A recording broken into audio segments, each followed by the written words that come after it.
Melly? Good.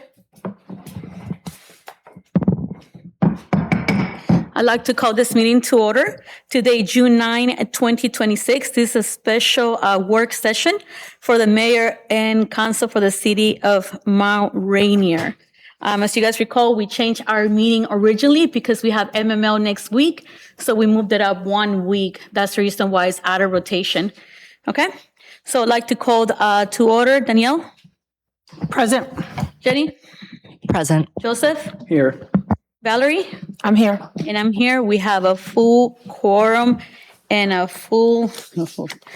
very stacked up agenda. Please remember we have 2 meetings tonight, a work session followed by a legislative session, okay? All right, so item number 2 is review of the agenda. Item number 3, presentation discussion on Arundel Road Green Street project. Item number 4 is a presentation discussion of the city ordinance 04-2026, ordinance 05-2026, ordinance 06-2026, ordinance 07-2026, 05-2026. Actually, what am I missing? Need a little period. And this have been in the agenda a couple of times. It's like part 2 or 3 of this same item, okay? Item number 5, presentation discussion of city legislative priorities. Item number 6, Mosquitopalooza update and report. Item number 7, discussion of Juneteenth flag raising. Says racing. Item number 8, presentation discussion of community garden water. Item number 9, presentation of minutes for June 2nd. And I have upcoming events, Mount Rainier Pride Celebration, June 27, 10:30 a.m. to 12:30 p.m. They'll start at Thomas Stone Elementary and ends at the Gateway's Farmers Market, just like we did last year. And June is Pride Month and Juneteenth. Among also it's like Immigrant Awareness Month. So I'm going to be working on that for the next rotation. And I ask for everybody to, if they could please mute their mobile devices during the meeting. Okay, so you have a run through of what the agenda looks like. Is there anybody that would like to add or withdraw or delete items to the agenda? Valerie? I would like to propose removing the community garden water at this time. I think we can go through this in the September meeting if necessary. And I would like to add a presentation by 3200 Rhode Island Avenue. And I would like to move that up to number 3. Okay, 3200 Rhode Island? Number 4, sorry. Island number 4. Okay, hold on. I have pen on it, so let me move it. So there's a proposal currently on the agenda to remove item number 8 and add the new number 4, 3200 block of Rhode Island Avenue presentation, and move all the other numbers down by 1. Is that Valerie, I got everything that you said in one sentence? Okay. Are we in agreement? So I'll do it in parts, but are we in agreement at least? I need to verbally hear you guys say you're in agreement with both of those things, adding and deleting. Joseph? Yes. Jenny? Yes. Danielle? Yes. All right, Valerie, of course, you're in agreement because you proposed it. Okay, so far, that's the first round of 2 changes. Is there anything else that needs to be added or deleted? Joseph? I would like to delete parts of number 4. I would like to remove ordinance 4, 2026, 6, 2026, and 7, 2026. Why don't you tell me what you want to keep? Just keep the parking meters, ordinance 5, 2026. The second bullet point in the agenda? Yeah, the second bullet point is, these do take a little bit of time, and Okay. I feel like that's 2 hours worth of conversation right there. So, just keep the ordinance 5, 2026 Okay, amending. and there's no emergency on the other ones. All right, so there's been a proposal for item number 4 to just reduce it to ordinance number 05, 2026. Are we in agreement with that portion of the agenda? You're the last one because you proposed it. Jenny? Yes. Danielle? Yes. Valerie? Yes. And Joseph, of course, a yes. So there's another change. That's a third change. Okay, so is there anything else to add or delete to the agenda at this point? So I need verbal confirmation from all of you guys that we're moving forward with this agenda. So new item number 4 will be 1300 Rhode Island Avenue presentation. The new item number 5, presentation discussion city ordinance, will just focus on ordinance number 05-2026. And item number presentation discussion community garden water will be deleted. Okay, so I'm gonna go around and just give me a yes if we're ready to move over with the agenda as presented, okay? Danielle? Yes. Jenny? Yes. Joseph? Yes. And Valerie? Yes. Okay, so we have a working agenda. Thank you, guys. All right, so let me see, item number 1 and 2 have been completed. Item number 3, presentation and discussion around the Road Green Street project, 20 minutes. The mayor and council will receive a presentation from Prince George's County Department of the Environment on the Around the Road Green Street project. This is an update on a project that we have been working very strongly for quite a bit of time. Who do we have here, Mr. Kamali, from, and can We have Mr. Frank Pelosi and Mr. Yami, and Frank is the head of the Department of Environment, and they are having a presentation to announce the update regarding the project. say closer because of the mask, you could barely hear you. Okay. Okay. You guys are welcome to join us in the podium. Just make sure the button turns green light. First, go to the podium. Yeah. Thank you for being here with us tonight, and we definitely are looking forward to this presentation. Yeah. Once the light goes on, it's fine. It's good. Okay, go ahead. So a little bit of the, and then who's going to advance the screen? I can do it here. If you tell them, they'll pass it. So the team that's directing is inside the box. you speak on the mic, Yeah. they can Okay, good. I wanted to give a little bit of background. Again, Gadasa Yami is our construction lead. He'll be the face of the project here in the next few months. Myself as the design section head, we work under Dr. Mokies, our director. A little bit of the background was this project was proffered to the city to kind of mitigate for all the construction disruption during the Ellison Street levee project, which raised the wall in certain areas along the canal. It's part of the levee system. There's a north and south that protects the area of Mount Rainier and other communities along the northwest branch. So we received concept approval from the city government at that time, back in around 2015 and 16. And as the clerk, your young lady there mentioned, it's been a long time coming. We had to wait until the levee project was completed. We had to do some work twice because they were using the road as a staging area and one of the main bypasses for construction. And then the county, our agency now is working with Public Works to get the levee certified, which is very important for flood protection for the community. It affects what they call the FEMA floodplain, and we're working on an emergency action plan and also dam breach analysis. So all the regulations, if you envision the regulation, it's hitting us here, and we work through Karami there to keep everybody informed. But it's mainly DPW&T installed the 34th Street Bridge. They raised it and did a nice job on that. It's more safe. We considered other options. The community at one time wanted actually a stoplight instead of the free right to get onto Ellison Street. Arundel Road. So all those options were worked out a number of years back. So this is just an overview. We know we're in that area owned by the city, and Park and Planning has a nature center down there. Next slide. See, so we have the design completed here within this past fiscal year. We're in fiscal year 26, wrapping that up. Yami's working with his contractor to basically get the formal work order. I guess it's been improved internally, and now we're just putting it forth for the final funding. Obviously, we work from July 1 to June 30th. I don't know if you have a fiscal year similar to that. So The summertime is like one of the most difficult times. You would think you'd get the most work done, but we're doing all the administrative stuff. We have work orders, task orders to take from one fiscal year into the next. So that takes a lot of effort in the summer. But we give priority to construction funding compared to like design funding. Let's see what else we have there.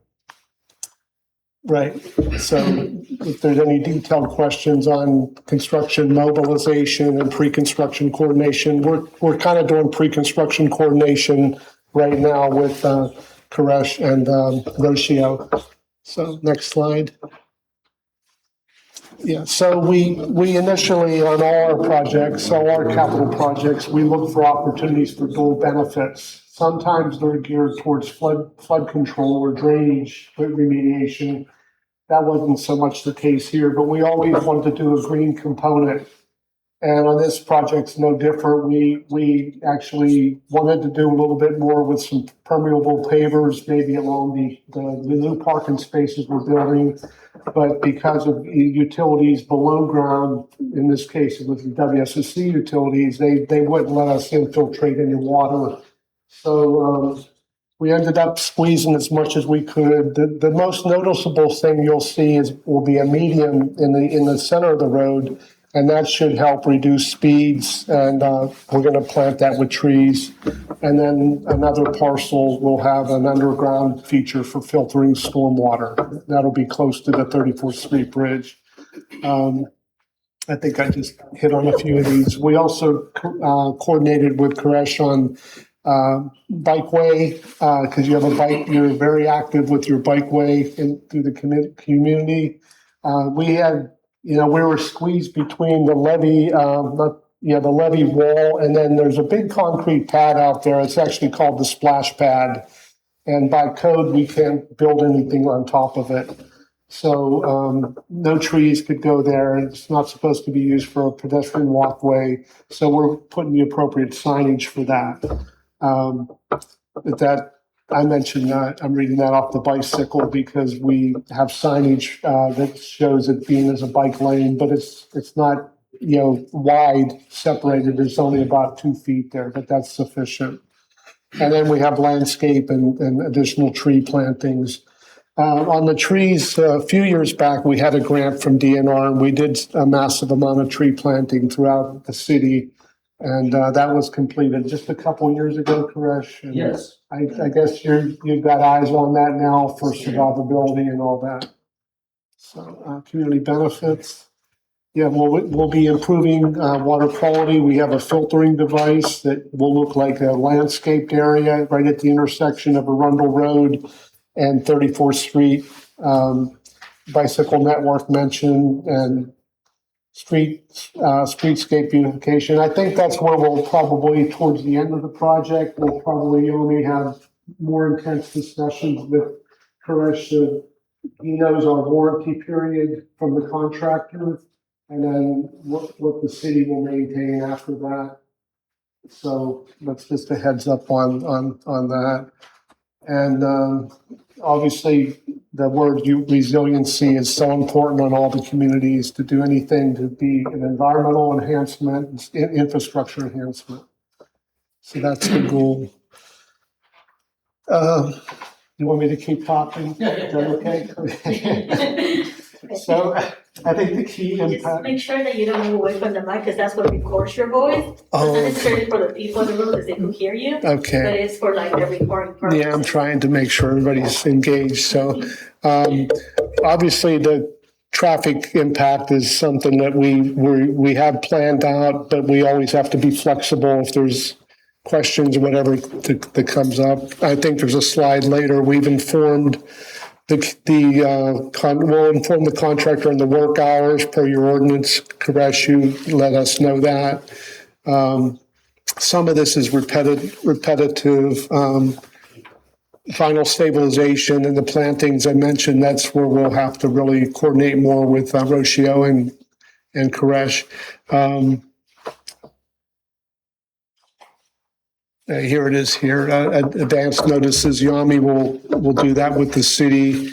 probably based upon when we actually have a purchase order with our vendor to get them moving, because once we issue them the notice to proceed, they have 10 working days to start to mobilize.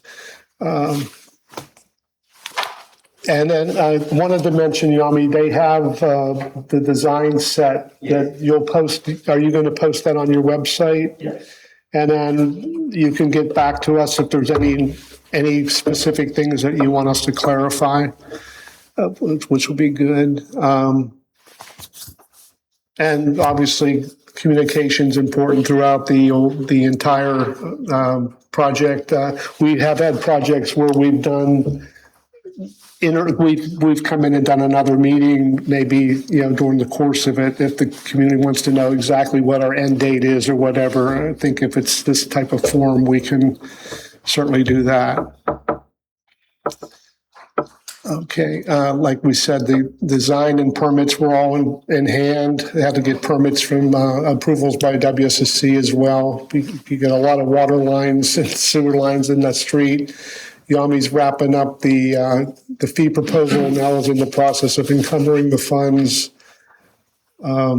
task order issuance, pre-construction, public notification.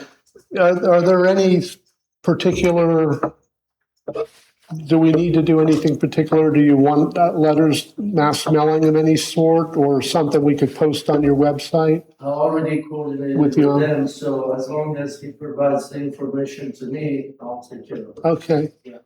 There's all, in this day and age, there's all kind of disruptions with deliveries, US mail, trash, all those things are important. So if there are any particular issues that come up, we can get you something to post. And so we've got, if all goes well, it's just a few months of construction. We're showing that date. I think we can what we're doing in the city of College Park right now. We have a large project over down near the city, the metro. We're doing the same thing with that community where we post onto their their FAQs on a web page. And so we're working with the city engineer, Steve Halprin, and that's the same role that we would have with Koresh, and we could update this PowerPoint or update just one slide or something to give you an updated schedule, so that way that's real time.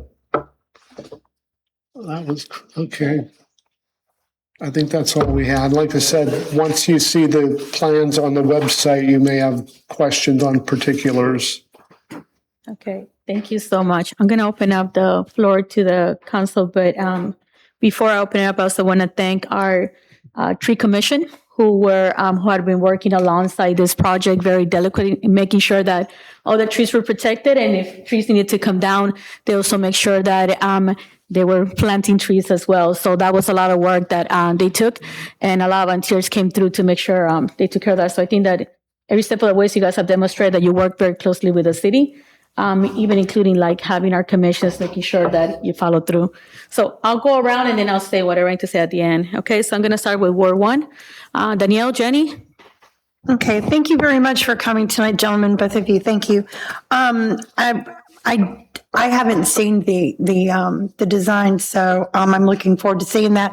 I know that was it 2 years ago, year and a half ago, we got designs through the SS4A for our street on things that we wanted to see, to try to do traffic calming on Arundel Road down there. I'm very excited to hear that you're going to put a median in and trees, and that will add more greenery and beautification down there and hopefully curtail some of the speeding down there.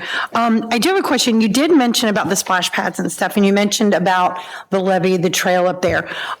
So you're not going to plant anything along that trail? It's just going to stay as it is, or are we going to see plants or trees or anything along there? Yeah, the state MDE that has the high hazard dams and the Corps of Engineers that is the regulatory authority on levees, they don't allow any woody plantings. In fact, I think Public Works did take down some trees, and they had some areas that they were able to mitigate, but it's really tight, So the answer is, as much as we'd like to plant all green areas with trees and shrubs, et cetera, when it falls within that levy designation, we can't. They treat it like a dam, DAM, stormwater management dam. And it's the same for the levee. They created that wide splash pad that's about 8 feet wide, but you're not allowed to use it for anything else. So it would be good to have trees all along there that would hide it. But Well, I look forward to seeing the medians and the greenery going in there. I'm sure it's going to be gorgeous. yeah, take a look at the landscape plan, and like I said, the main area is down around 34th Street and right at that intersection. The city owns that parcel there too. At first, we wasn't sure whether it was a city right away or a county right away, but that whole parcel's the city's. So, but you could focus on that, and maybe if you had input, we can see what we can do. Thank you so much. Any? Thank you. And you addressed most of the questions that I have. I was wondering about disruptions to parking while the construction is happening this summer. I ask primarily because the PG pool is right near there. And while they're not all residents, there are a lot of residents who do park around there. I think mainly there's the permanent parking is on right in front of the homes. Yeah. What was the dialogue we had on that, Koresh? You said We could just notify residents. notify them. Yeah, we're gonna notify the residents, and the PG pool, they have their own parking. The only thing that you remember in your cross section, there is a parking on the side of the street in the future.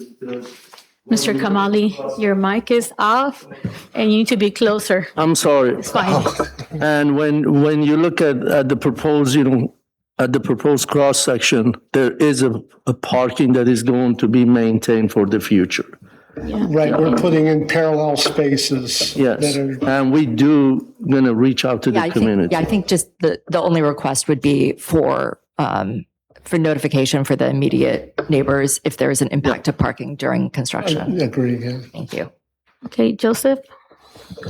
I'm very excited to see this project coming forward. I remember advocating when I was on the green team with, was it Jignesh, I guess, that was working on the project way back in the day. Yeah. I'm glad to see the slip lane is going to be removed, and I'm looking forward to the final designs to see how it's going to look, and it's kind of hard to visualize from that. But So on the term on the slip lane, are you talking about the free right? yeah, Yeah, that is not being removed. that's not being removed. Yeah. Okay, that is a really big safety hazard, especially for the children crossing the Thomaston. So- That was discussed quite a bit back in 2015 and 16. We had there's some letters that were sent, I think, to Miss Melinda Miles at the time. So if you want to review that, and we can reinforce the reasons why. But I think it was mainly about the cost of putting in a different traffic there, and then the stacking distance from the light would go the whole way back into the bridge. So that's where the free turn, it kind of leaves traffic, but it is more dangerous for pedestrians. And Especially given that there's an elementary school right there. Right, and the city's done some improvements down there. I think I've seen the sidewalks were widening, yeah. But we want to make sure that you're apprised of the reasons that it wasn't. We could research back the 10 years or whatever and see what we put in that letter. I don't have that with me, but it's what I recall. Valerie? Thank you. I'm also very excited to see this project go forward. I think everything sounds good. I think everybody asked all the questions. I would note that we have an arts commission in the city of Mount Rainier, and one of the things they were interested in doing in the future was possibly doing sculpture art. So if we're thinking about medians and thinking about things like that, if there is any space for that kind of thing, maybe we can talk offline, but that would be interesting to me. Thank you. Would that be something the city would be looking like for a grant or something to do that, or? Yes, the city and the Arts Commission typically has a small budget to do artwork throughout the city. Do you work with the LID Center at all on Yes. grants? Okay, so they're, Yes, we do. yeah, they're a great resource for Yeah. all things related to grants. So we were able to get 2 grants with their help, with the Department of Natural Resources. But yeah, that would be an avenue to look at. Perfect. Thank you. At least for me, Mr. Kamali, the sketches are in the website right now, the old sketches that were presented. If not, if we could go ahead and put them Yeah, out we're there. gonna put it, yes. And for the FIQ questions that you mentioned, definitely yes, we could put them in our social media. So it makes life easier. So if you go to the city website, there is a landing page that shows the various projects that the city is working on. So that will guide you like with more information as we go. So that way, this is for the residents, but whatever information you could provide the city, they're able to add it to the page, but also be able to send it via email blast and put in newsletters and stuff like that to keep the information. And regarding the light, it was mainly because of that, because at least in the light, there's a stop for the kids to go in and continue assurance the distance for them to be out open in the street. And I believe that's what it was, because that was around the time where I think you had just joined when that conversation happened. It was 2016. Yeah. And the city agreed with the plan to go. And as Frank said, the traffic to be backed up on the bridge was an issue. That's why we didn't want to have the traffic lights at that point. Okay. Yeah, and regarding the pool, they have a contract with Thomas Stone Elementary. That's the additional parking that they used regarding the pool. They're not supposed to be parking on there because they'll be cited because they need, so just FYI. So it's Thomas Stone what they use. So they have a contract with them between both of them. That's where they're supposed to be, so it shouldn't affect them. Okay, I am good. Anything else you need to add? You have 30 seconds, but if not, thank you for joining us, and we'll see you as the projects come along. I'm pretty sure we'll schedule another meeting. And we like to do ribbon cuttings and everything else. And I'm happy to see this project coming to fruition because it took a lot of time to get there. Okay? Good. Yeah, and I would correct, keep an eye on the adjoining streets too, because we're going to have construction traffic coming in. Always felt that maybe the crosswalk at 34th might have to need a refresh. It's outside of our limits of work, but we'll keep in touch with Yami on that. Yeah, the limit of the project is only 300 feet between 34th and 31st, and we're not going to do anything over there until you guys are finished. Okay. All right. Thank you so much for. Okay. Yeah, you're welcome. All right. And thank you, Mr. Kamali, your team as well for coordinating. I know it's taken a lot of years to make sure everything goes through. All right. So moving on to the next item, the new item number 4, if you guys were following, presentation on 3200 block of Rhode Island Avenue. Give me 1 minute, Mr. Kamali.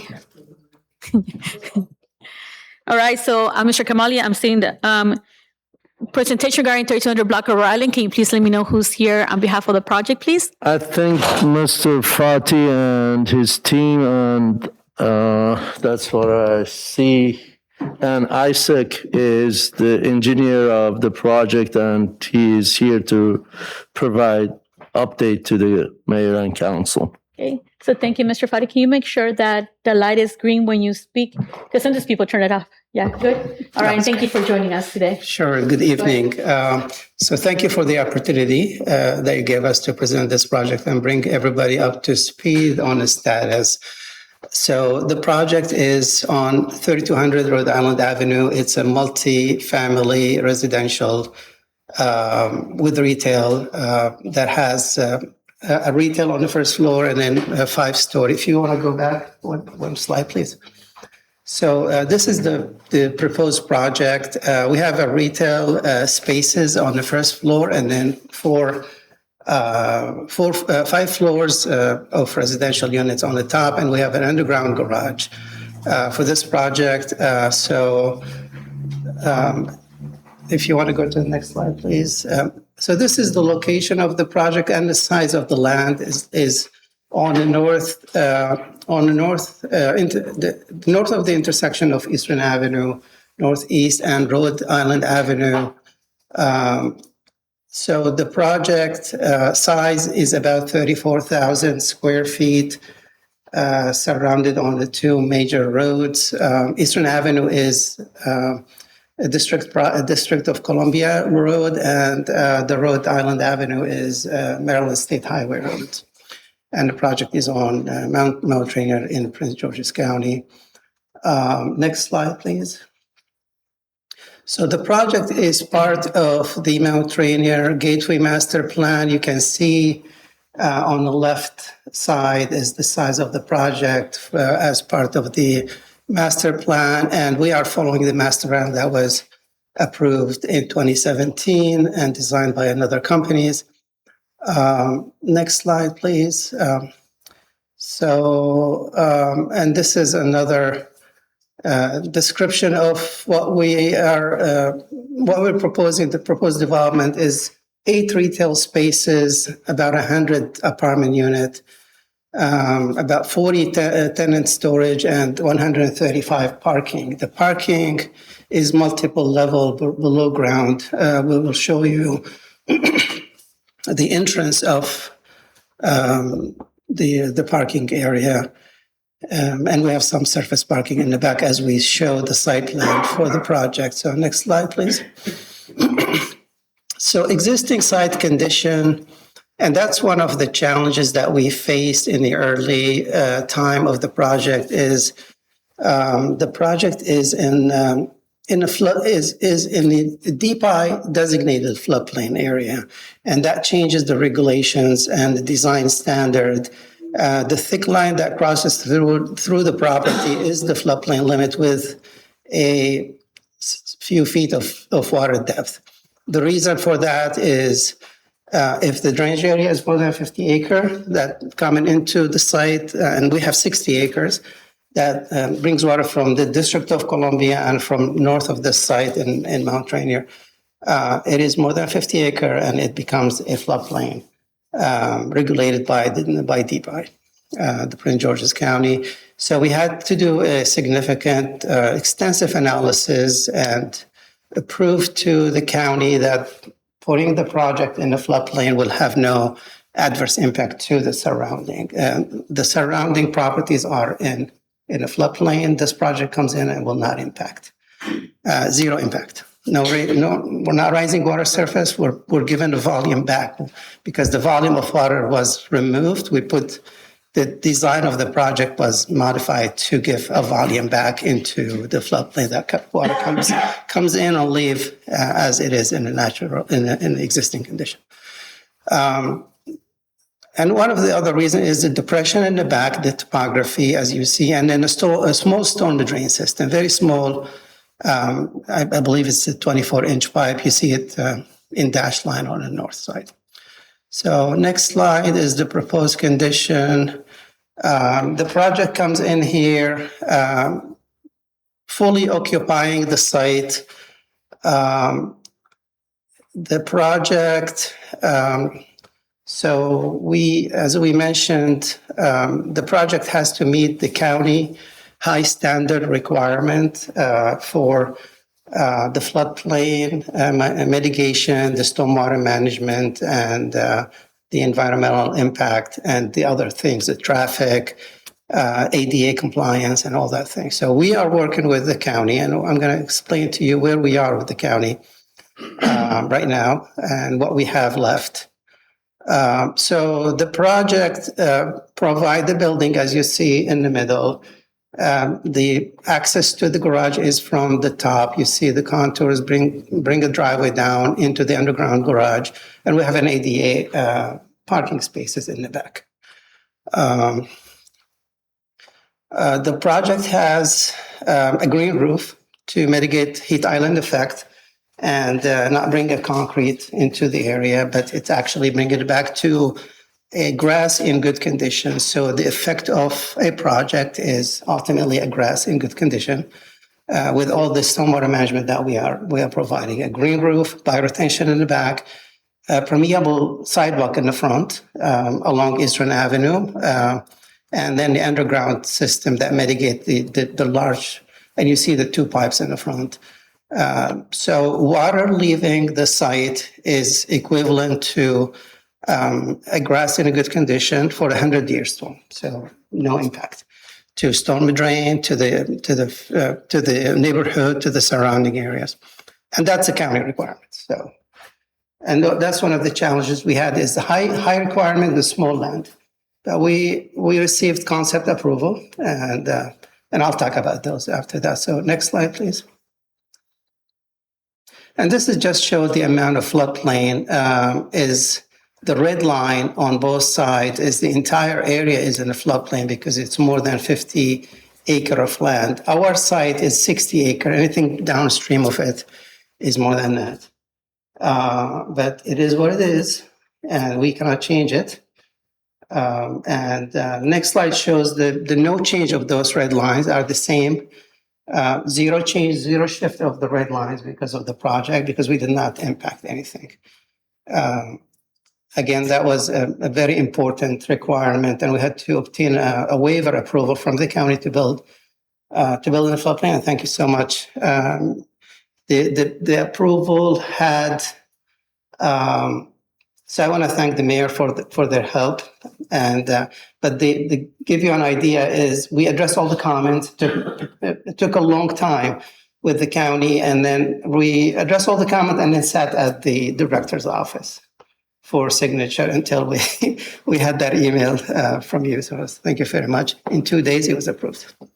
Without that, it will probably took several months after that. But that gives us, without that approval, there's no project. It will be a park. There's no building. Now we have a project, and we are moving forward to satisfy the other agencies. And next slide, please. So where we are, waiver to build in a floodplain was approved in August from DPI in August 2025. Floodplain study approval was a month after that in September 25. So those are the very difficult approvals received. Concept approval was received before that. I didn't list them here, but I listed the final design, which is site development final, submitted in March 2026, receiving comments right now from DPI. Comments are manageable. So reasonable, manageable, we're addressing them right now. We attended the pre-application meeting with the Park and Planning in May last month.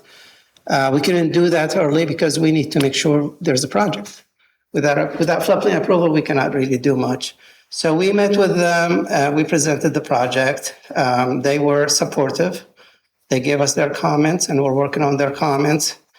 Part of their requirement is to submit a preliminary plan for subdivision because we're combining lots, so it's a subdivision, and then a detailed site plan. And other things they ask for, like a noise study, traffic study, alternative compliance for the landscape design. If we cannot meet the landscapes, then we have to submit an alternative compliance. All of that we can meet. So environmental for tree protection, all of them easy. So we're working through them. So a year ago, we attended the meeting a year ago, and I wasn't able to say we had a risk at that time. And now the risk is behind us. So we have a project now. So, and that's a good thing. Next slide, please. Other approvals, as I mentioned, Eastern Avenue is a District of Columbia property, so we need to submit for the sidewalk. We're doing a sidewalk, the frontage, and closing a curb cut and then opening a new curb cut. So we need a permit from DDOT and then DOE for the environmental and stormwater. The Rhode Island Avenue is a state highway, so we need an access permit, also closing curb cuts, couple curb cuts there, and for the sidewalk improvement and for the utility connections, Maryland State Highway. Maryland State Highway a little bit slow, so we'll talk about the timing a little bit here, give you an idea. Prince George's County Soil Conservation, that's at standard, WSSC for water and sewer connection, MDE for the NOI or construction general permit. This is also a time consuming. And then, of course, the local government, city of Mount Rainier. We need approval from the city. So So this is my last slide before I give an update on the building. But I just want to mention, we passed the difficult points. We have a project. We have 9 government agencies to obtain approvals from and coordinate between them, because everyone has a different requirement, and then there is a coordination and interaction between them. So there is a time that we have to go through and coordinate and get approvals. Those approvals are less difficult and less sensitive from what we already passed and what we have in hand. It's a matter of submitting the documents, addressing comments, and coordination. So that's for the civil site design. For the building, the architect was not able to attend for personal reasons. But he told me everything inside the building is being reviewed and approved by the third-party reviewer. That includes the MEP, the structural, and the architectural. So that's passed. So really what we have is the site approvals in front of us. And since this project is going to take a little bit of time, so on behalf of the property owners, we need to ask if in the meantime, there's anything that can be useful for the land to be used for, if the land can be used in the meantime for anything for the city, events, activities, park, that can be discussed later, I guess. And I'll take questions after. Yeah. Okay. Yeah. If you could introduce yourself too, please. Fatih Gunner. I am one of the owner of the property. Mr. Gaza. Mr. Gaza is my partner. Nice to meet you as well. Nice to see you again. Yeah. As he had stated, if it wasn't you, Mayor, we would not have the project. This would be a piece of land. And we didn't know at the beginning that this was, on a floodplain, almost undevelopable. But luckily now we have a project. Hopefully, we are doing our best to get necessary approval. One thing, until the project fully approved, we said, is there any way that we can utilize the site, such as like making it solar panel farm? I don't have the answer to that, but I know that it requires a lot of other permits from the county, so I don't want to get you guys in a row where you have to do another row of permits together. And, that's a discussion that we might have to have, but I only know that there's different barriers that you guys need to do if you decide to do that. But definitely thank you for offering us what other potential ways it could be utilized. So that might be more a question for the county than us, because it's, they're the ones that clear most of the permits. So yeah. Thank you. Okay, so if I don't want to interrupt you guys, if you're done with your presentation, I want to go around to make sure the council has time to ask you guys questions. But council, knowing that we have a lot of questions, can I ask for 10 more minutes on the clock? So moved. Second. We could probably move in second. Any discussion? Objection, abstentions here. Now we're adding 10 more minutes to the clock. Melia, I'm sorry, I was away from the mic. 10 more minutes, okay? Thank you. All right, so I'm going to start with Ward 2 because this is your ward. Joseph, I'm going to go with you, and then Valerie. Oh, thank you. I'm very glad that, I was looking through darts and saw this was having some movement. So I'm glad to see that you guys are able to come out here and talk to us about this. And this is looking like a really excellent project. I'm glad to see that the parking's going to be underground because, we want a beautiful space and not just a place to see cars. And the green roof is also lovely. I know it's probably necessary to make it happen. And it also does make me think that, while it does seem like this will fit within our current sewer drain over there, it does make me think that we need to start thinking in the long term about how to upgrade that sewer line, especially if we are possibly going to eventually have another project next to it. So I think we need to start being proactive about that. I'm looking forward to seeing the design of the building as well. So we can't see that tonight, but whatever you guys need to keep us informed. And the only other thing I'll say is, let's not put another dog park in there. That didn't work out the last time we tried it. Hey, Valerie? Thank you. I think the number one question from a lot of people is when this is going to happen. I know you have a lot of permits and things to get through here, but are we talking 6 months, a year, 4 years? If you can answer that question, like what the time frame might be from here, now that the approvals are a little easier, but there's still a lot to do. That's one question. And then I definitely think we should have a conversation of what we should do with that space, because I think there's a lot of ways to activate it in a positive way that looks good for the community. Because right now, as it sits, it's not. It doesn't look good. And I know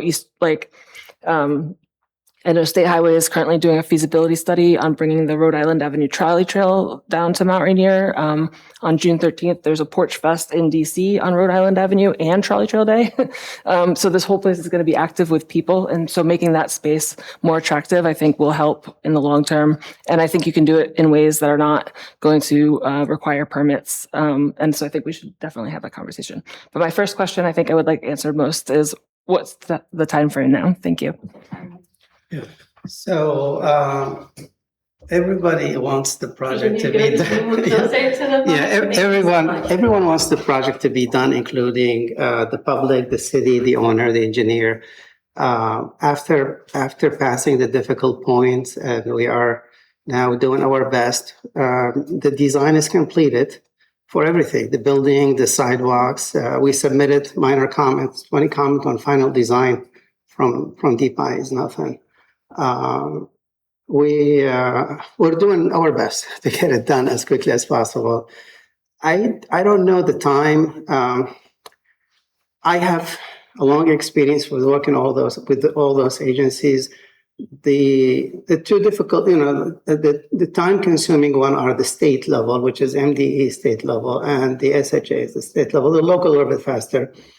But there is also comments come from one, we have to solve it and deal with it with the other. So because of the interaction with many multiple government agencies, they will slow it down.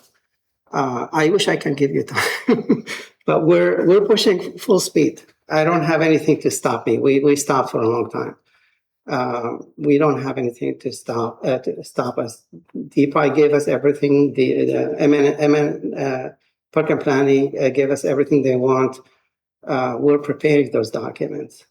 And once I have these two agencies, they're the important ones. The rest are just the connections. So if we need help from the city, we'll reach out definitely. If things are slow down just because administrative things, and we finish all the comments, we finish all the engineering, and it needs a final push like we did for the floodplain, we'll reach out to you. Danielle?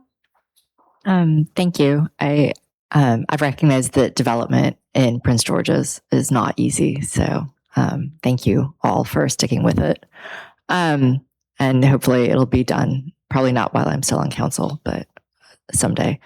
I am wondering about the time frame as well, but if we are going to be at the MML conference next week, and we have the opportunity to talk to representatives from SHA and the Department of Environment. So if there is advocacy, obviously Mayor Benitez has done a great job with the county level, but if there's advocacy that you guys would benefit from with the state that we could help, I think we'd all be interested in that. It is a regular topic of conversation in the city as to how this can be finished. And I do still get lots of requests that it should be turned back into a dog park. I agree that that's probably not what we want to do, but we appreciate your openness to using the space for something useful. And I think we'll have conversations about that hopefully soon. Danielle? Thank you guys very much for coming out. I'm sorry I laughed about the dog park because Joseph said no dog park. She said, I still hear from residents going, can we just turn it back into a dog park? There were residents who loved it when it was a dog park. I've been on council for 3 years and I've been here through 2 of your presentations. One was last April when you came and talked about the floodplain. I remember that very vividly. I'm very glad that, you were able to work through that. I know Luke and I were very concerned when we first heard about that. We actually have a lobbyist group that we have staffed here with Greenwell. If there's anything, and I'm glad, I don't doubt it at all that Mayor Benitez has, she's made the calls with the county and helped you guys. I'm glad. We need to know you need this, first of all, so that we can advocate for you. But I would like to know, as you keep moving on progressively, where you're lacking, what you need help with, because we do have lobbyists who can help you at the state level, even at the county level. So we're here to help you because your project is going to benefit us. It's going to benefit our residents, and the residents are very eager to see it completed. So anything, we've said this for the last 2 years. Don't wait another year to come to us. If you need our help in a month, contact Mr. Kamali, reach out to one of us. We'll advocate for you. We'll put you in touch with the people that need to advocate, that we can help. Like my partner here in Ward 1, Councilmember Hoffpower said, we're going to be at MML. We're going to be at the Secretary's Roundtable. There are people that we can talk to that can help advocate for you to help get this project off the ground. So if you take anything away from what I'm saying, please stay in contact with us. Don't wait another year, please, because we've only heard from you twice since I've been on 3 years. I want to hear from you more often. So very eager. Would love to see another dog park on behalf of my residents, but it is what it is. I do have one question if I have another 30 seconds. Just be quick because There, and Mayor Benitez may actually touch on this, I don't know. There's all that building refuge down there. Is there any way we can get that cleaned up? We are working on it. And in fact, also we talked to PG County and we are cleaning the site. Hopefully in a couple of weeks' time, you won't see anything there. Beautiful. Thank you so much. Thank you. And we hope to hear from you soon. yeah. So thank you so much. I was there maybe 48 hours ago, and I did saw some of the things, the trucks being loaded in order to move items out of there. So I appreciate that as well. As far as us helping, we're here to help.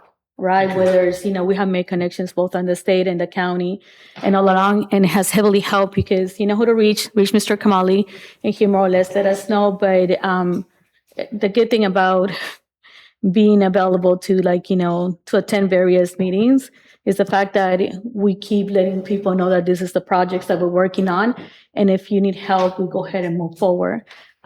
This afternoon, about an hour or so ago, I was in the county executives meeting with the mayors. And because we have collaborated and we have talked about the project, we let them know hey, they also said that they're working on permits as well. So they're ready to hear whatever else you need to do. And they have also informed us that, you guys are moving along as well. So that's definitely positive for us. As far as the dog park, we got in a position where unfortunately you have to clean that sand more constant than we can even get our hands on it. Pets got injured and things like that. So it's not safe, but I think that activating it in other positions, I'll give you an example, right? We just activated Bunker Hill to do a yoga session as an example, right? We activated, what's it called? Otis Avenue by Wells when they had a whole entire community concert as well, right? So there's items of things like that we could do to try to activate the space that is minimal requirement and it will not disturb the things that you need to do. As for me, 100% continued communication, right? Whether it is submitting the stuff like that, we could send an e-blast to the community saying, hey, you guys came. This is the up-to-date information so that our communities are aware, on what's going on because everybody's eager and everybody wants to see you succeed, right? Because we want to make sure we have a nice building and retail and everything there. So continue counting our support, but any information as such, the plans or basic information you guys could give us in order for us to send out to the community, it will help. And I want to take also a moment to say thank you for being here. We definitely know you don't need to be here. This is not a city project. You're not required to be here, but the fact that you're willing to come and speak to us and continue talking to Mr. Kamali and the team. It's very, and also like our code enforcement team, public works, anybody else. It's very positive. Want to continue having the conversation, but I fully know that it's out of respect of both ends, right? We want to see you guys succeed. And I think that we have more than show that that's what we need to be. So in any way we can support and help, please let us know. These are the items that we still need your help to expedite. So I don't have this presentation, so if you could send it over, I'm happy to basically say like, I need whatever help is needed and we'll pass it through. She has the electronic files. Okay, so the team has it, we'll go ahead and have it sent to all of us so that we have them. But I'm definitely happy to continue advocating because we know how important that piece of These are the only remaining item. As soon as this is approved, we have a approved building permit. Yep. Yeah, and once you have it, there is very easy for you guys to like talk to our team, like, and then come in and make a presentation. Like the horror with the city is like the smallest one. Once the county approves everything, more or less you come and present everything to the city. It looks like approval. You have one meeting you come to and say like, here's what it looks like. And you get like your approval the next day. But it's more for the community to be fully aware on it. The other thing I was thinking as once you guys break ground, let us know, because if you guys are up to, it will be great to have a groundbreaking ceremony to alert the community that the building, is going to start. So that way the community is walking along with you. And, it could be simple, like come in, throw some dirt on it that shows that you're ready to move on, but at least it shows we continue working cohesively together and alert the community that building is going to start. And it usually shows like positive reinforcement for the community, for you guys as well, because everybody's cheering on the project. Okay.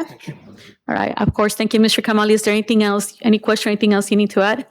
No, I just want to say thank you for them to be here, and I appreciate their communication with me, so then we can be more responsive to their request. And if you guys have any case number, any reference to those, comments or the permit that you're requesting, because when we go and talk to them or the council want to talk to somebody, they need to have some kind of information. So if you could send it to me, I'll share it with them. Yeah. Okay. Perfect. Can we ask your permission to leave? You are more than welcome to leave. Mount Rainier is your home as well, but thank you for investing in Mount Rainier and for the work that you're doing, you. okay? Thank you so much indeed. Thank you, guys. For your time. Right? Thank you. Of course. Alyssa's like, I thought it was the top of the agenda. Almost, Alyssa. Almost. You're next. All right. Thank you so much. You see? So you get to go home early. All right. So item number 5, Mr. Kamali, we go here. Item number 5, presentation, discussion, and city ordinance. The city manager and city attorney will present the following ordinance to mayor and council. Ordinance number 5, amending the code of the city of Mount Rainier, chapter 9, parking meters, to eliminate parking meters and provide for the establishment of paid parking zones and a means of charging for parking in said zones. All right, the floor is you guys.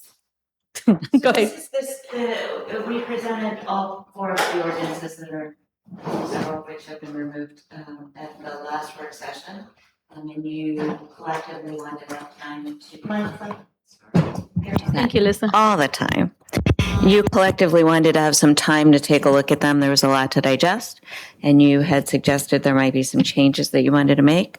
So I am all ears. Okay, can you do me a favor, Lisa? Can you just give us a brief summary what exactly this document does? I don't need us to go line by line, but at least like a quick summary of what it does, because I read it, but I don't think it's in plain English for people to understand what it is. I'm so sorry. This is, I didn't want to be redundant of what I You're fine. take up your time, but this is the ordinance that is going to replace your parking meters with the QR code read system that you are seeing essentially all over the place these days. It operates more efficiently and effectively. And it doesn't require somebody to go around and check all the meters individually. So that these are the various sections that do that. You'll see that in the first section, it establishes the paid parking zones and replaces the parking meter zones. Then it establishes the method in 9-103 for the collection of parking fees through the QR code or other electronic system. It establishes the paid parking zone times that are in section 9-105. And it provides for violations and penalties in section 9-106. Okay. Those are like, I think, the highlights of it, right? Yep. So if you're following us out, everything that's crossed out is being removed. Everything that's in underline and bold is what's being added. I'm going to go around to council if you have any questions for Alyssa regarding this ordinance. And let me know, what are your thoughts? All right, Valerie, I'm starting with you. Thank you for your work on this. I think paid parking zones and not meters, I think that will do a lot to help with our parking in the city. So I think, I think there are some comments about, from the residents about, not having to use a QR code to run into a store and things like that. But I think this code cleans up something that was obsolete, basically. So thank you for your work on this. I don't have any questions at this time. Okay, Danielle? Thank you. Yeah, I appreciate the cleanup. The only thing that I'm hearing from residents are people concerned about those elderly people who don't necessarily have cell phones. How are they going to do that? That's the only thing that I've heard and considered about this ordinance. I don't think it changes anything. I think it's something we may need to address at a later date, but I do appreciate all the work that you've put into it. So thank you. Joseph? I appreciate all of you've done. Your mic? Oh, whoops. Thank you, You guys will Councilmember stand Whitall. up and listen to the whole meeting because we're horrible at this. Anyway, yeah, I think all the work you've done on this, I do have a few minor edits that I think when we were going back and forth didn't manage. We managed to miss. I noticed that the T's were not all capitalized in one section, and there's a 30. But anyway, I'll resend those. Grammatical on? Yeah, that's just, Okay. yeah, we did. All right. Yeah. If you look at, C, what is that? 90, what is that? right, so but- 105C. 135, they got some lowercase t's. Anyway, I'll send all those to you. That's fine. We'll get it clean before you. But I don't have any other, You don't have any I don't have anything substantive because I think that my biggest concern was if there was a way to, the same thing that was previously mentioned about the folks that don't have to use the QR codes to be, but it sounds like that's the only way that we can financially do that with this new system, because anything else would be too prohibitively expensive. And while I would love to be able to accommodate everyone, we do need to think about the cost to the city for trying to expand access. So Okay, so I appreciate it. grammatical. Yeah, everything is definitely grammatical, nothing substantive. Okay, Jenny? Thank you, Alyssa, for working on this. I was wondering, concerns were brought to me about glut, just not having free parking available anymore because of this. And it's like the only grocery store in the DMV now that lacks any free parking, even for like 15 minutes. And glut is already not doing well financially. So I haven't figured out how to address that. I'm not sure if the system allows it. I think I'm curious whether you have any suggestions from an ordinance drafting perspective, and like any recommendations for drafting an ordinance that allows for some flexibility so that we don't have to be going back in and revising the ordinance because we decided we wanted to change it slightly. And maybe that's not possible, but I was just do you understand what I mean? I understand that we want to have rules and we want to enforce them. But something like providing 15 minutes of free parking, or like doing something, if the system allows for it, I would love to not have to go in and revise the ordinance to allow for that. And I'm not quite sure the best way to address that. So I'm curious what your thoughts are. I don't know that I appreciate what you're saying. I don't know that there's a way to accomplish it in a way that still you are sort of constitutionally required to give people notice of what is and isn't permitted. And if you make the ordinance a little more vague to give you that flexibility, you risk people saying, well, that's not, I'm not, there's nothing wrong with what I did because it doesn't say I can't do that. It doesn't say I have to pay for 2 hours. You could, as an entity, decide that you want to have 15-minute grace periods, right? But we would have, I don't know any way to avoid writing that into the ordinance. Okay. Is the problem. Okay. Thank you. So as always, Lisa, thank you for it. And I know with the stack of legislation that just passed, we're going to need to like continue cleaning our code because there's various legislation that starting July 1st, they're going to be active. So we need to like double check that it lines up with our legislation. The other thing that I was going to address that, yeah, we could have this as it is. And if council decides, as an example, for the holidays to have like no parking during Christmas or whatever, or the, whichever holiday it is, like the festive stuff like that, we could come in and like, vote on a resolution that says like between, this day and this day, because of the holiday season, we are waiving parking in all these locations. So that's something that is easily done. That's the reason why I didn't want to mess with this part.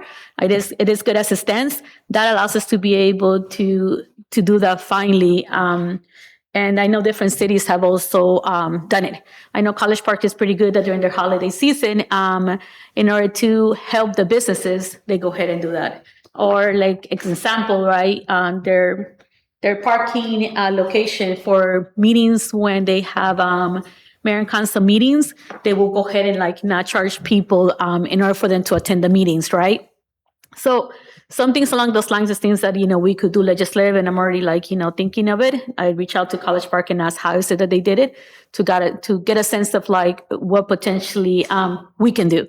So I definitely know that could be it. So, but 100% agree with you. This has to be like where it needs to be, because if we're too wishy-washy, then we cannot hold it, but it gives us room to be able to make those exceptions whenever we need to. And it's a matter of voting and agreeing. And Mr. Kamali and the team put publication out to alert people between these days and these days.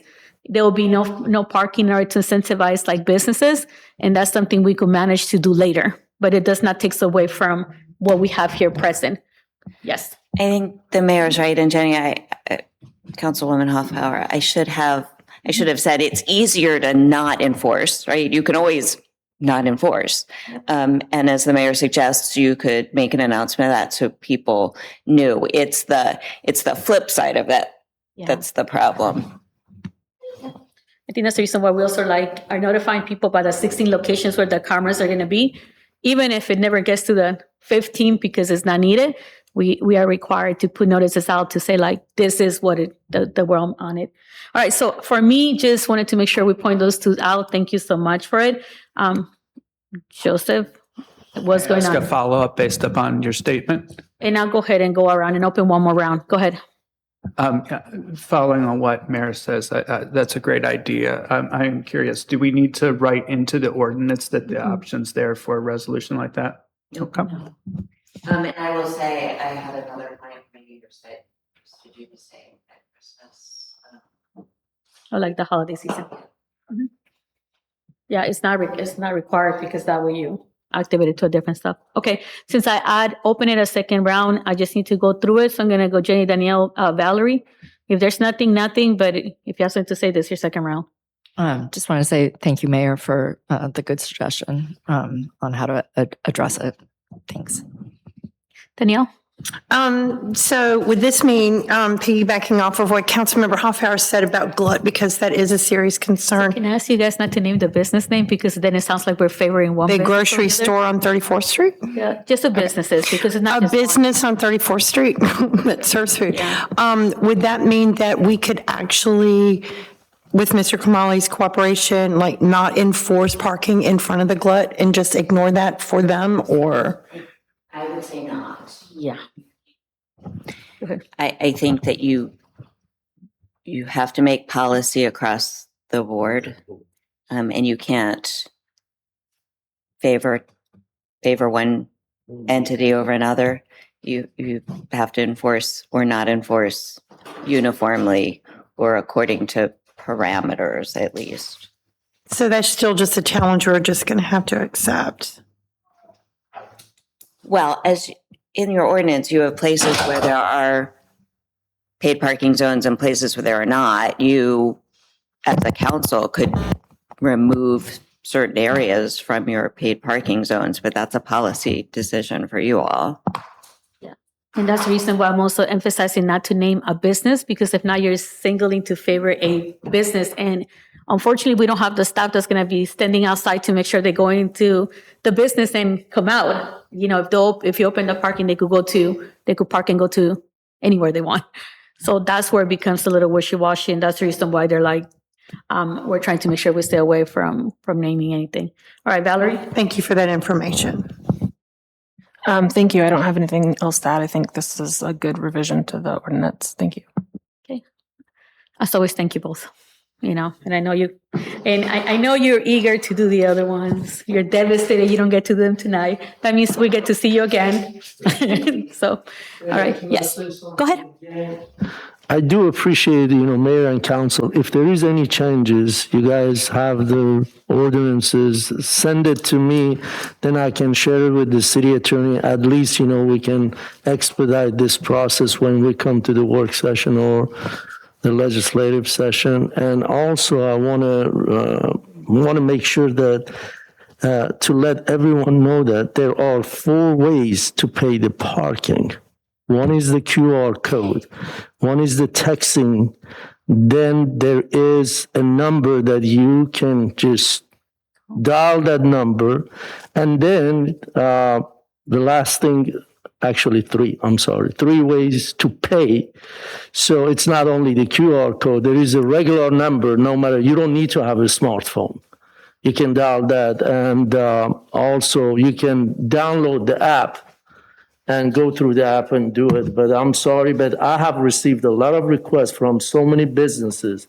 As Alyssa said, I'm sorry. If we need to do something, we need to do it for the entire stretch.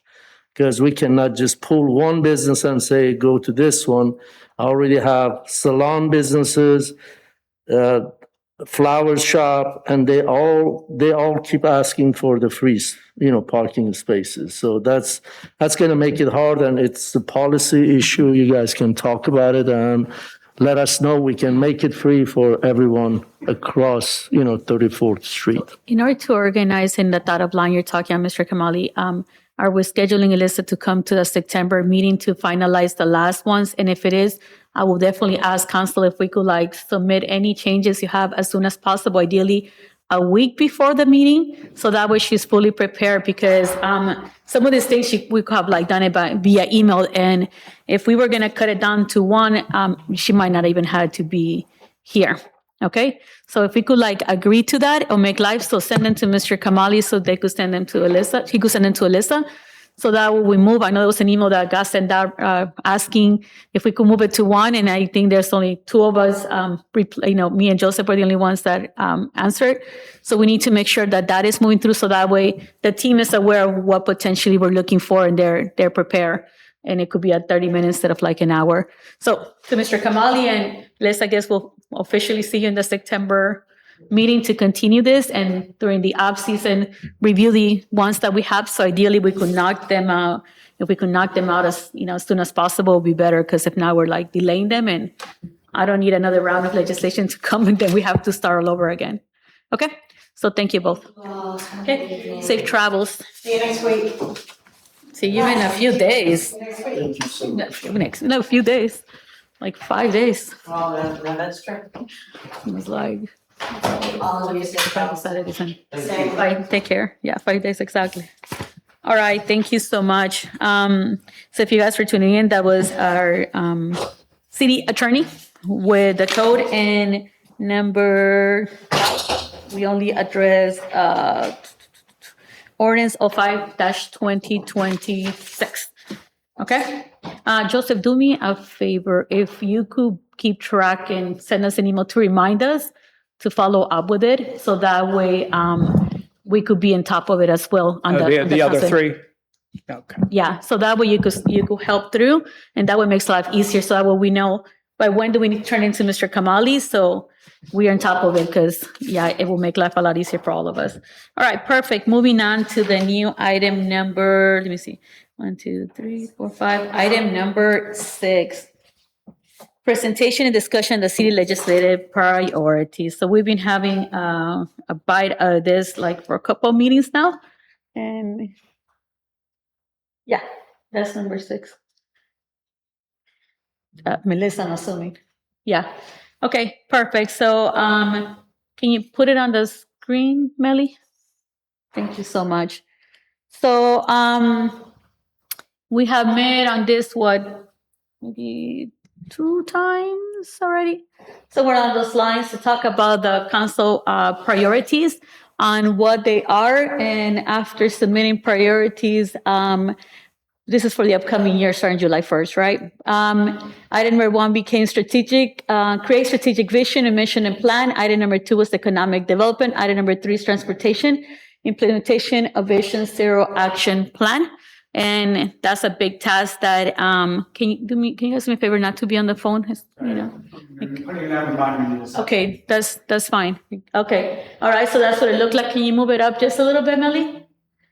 All right, so that's more or less where it's at. I think most people submitted them. So here's what it looks like. Just as a clarification, the staff is working on multiple capital improvement plans aside just the Safe Streets for All. How many projects do you have right now, Mr. Kamali, working on? We got the Green Street, which is on 31st and Perry. We have Newton Street, Alpha, that is almost finished, and SS4A project right now hopefully we're gonna have a construction this summer, and the rest are in the design phase. Okay, so I want to make sure that we're fully aware when he talks of transportation implementation of Vision Zero action plan, that alone has at least 5 subcategories that the team is currently working on. And is it 2 or 4 reports that you do a year? Or SS for All? SS4A, we do the quarterly report every quarter, 4 quarterly reports and 1 annual report.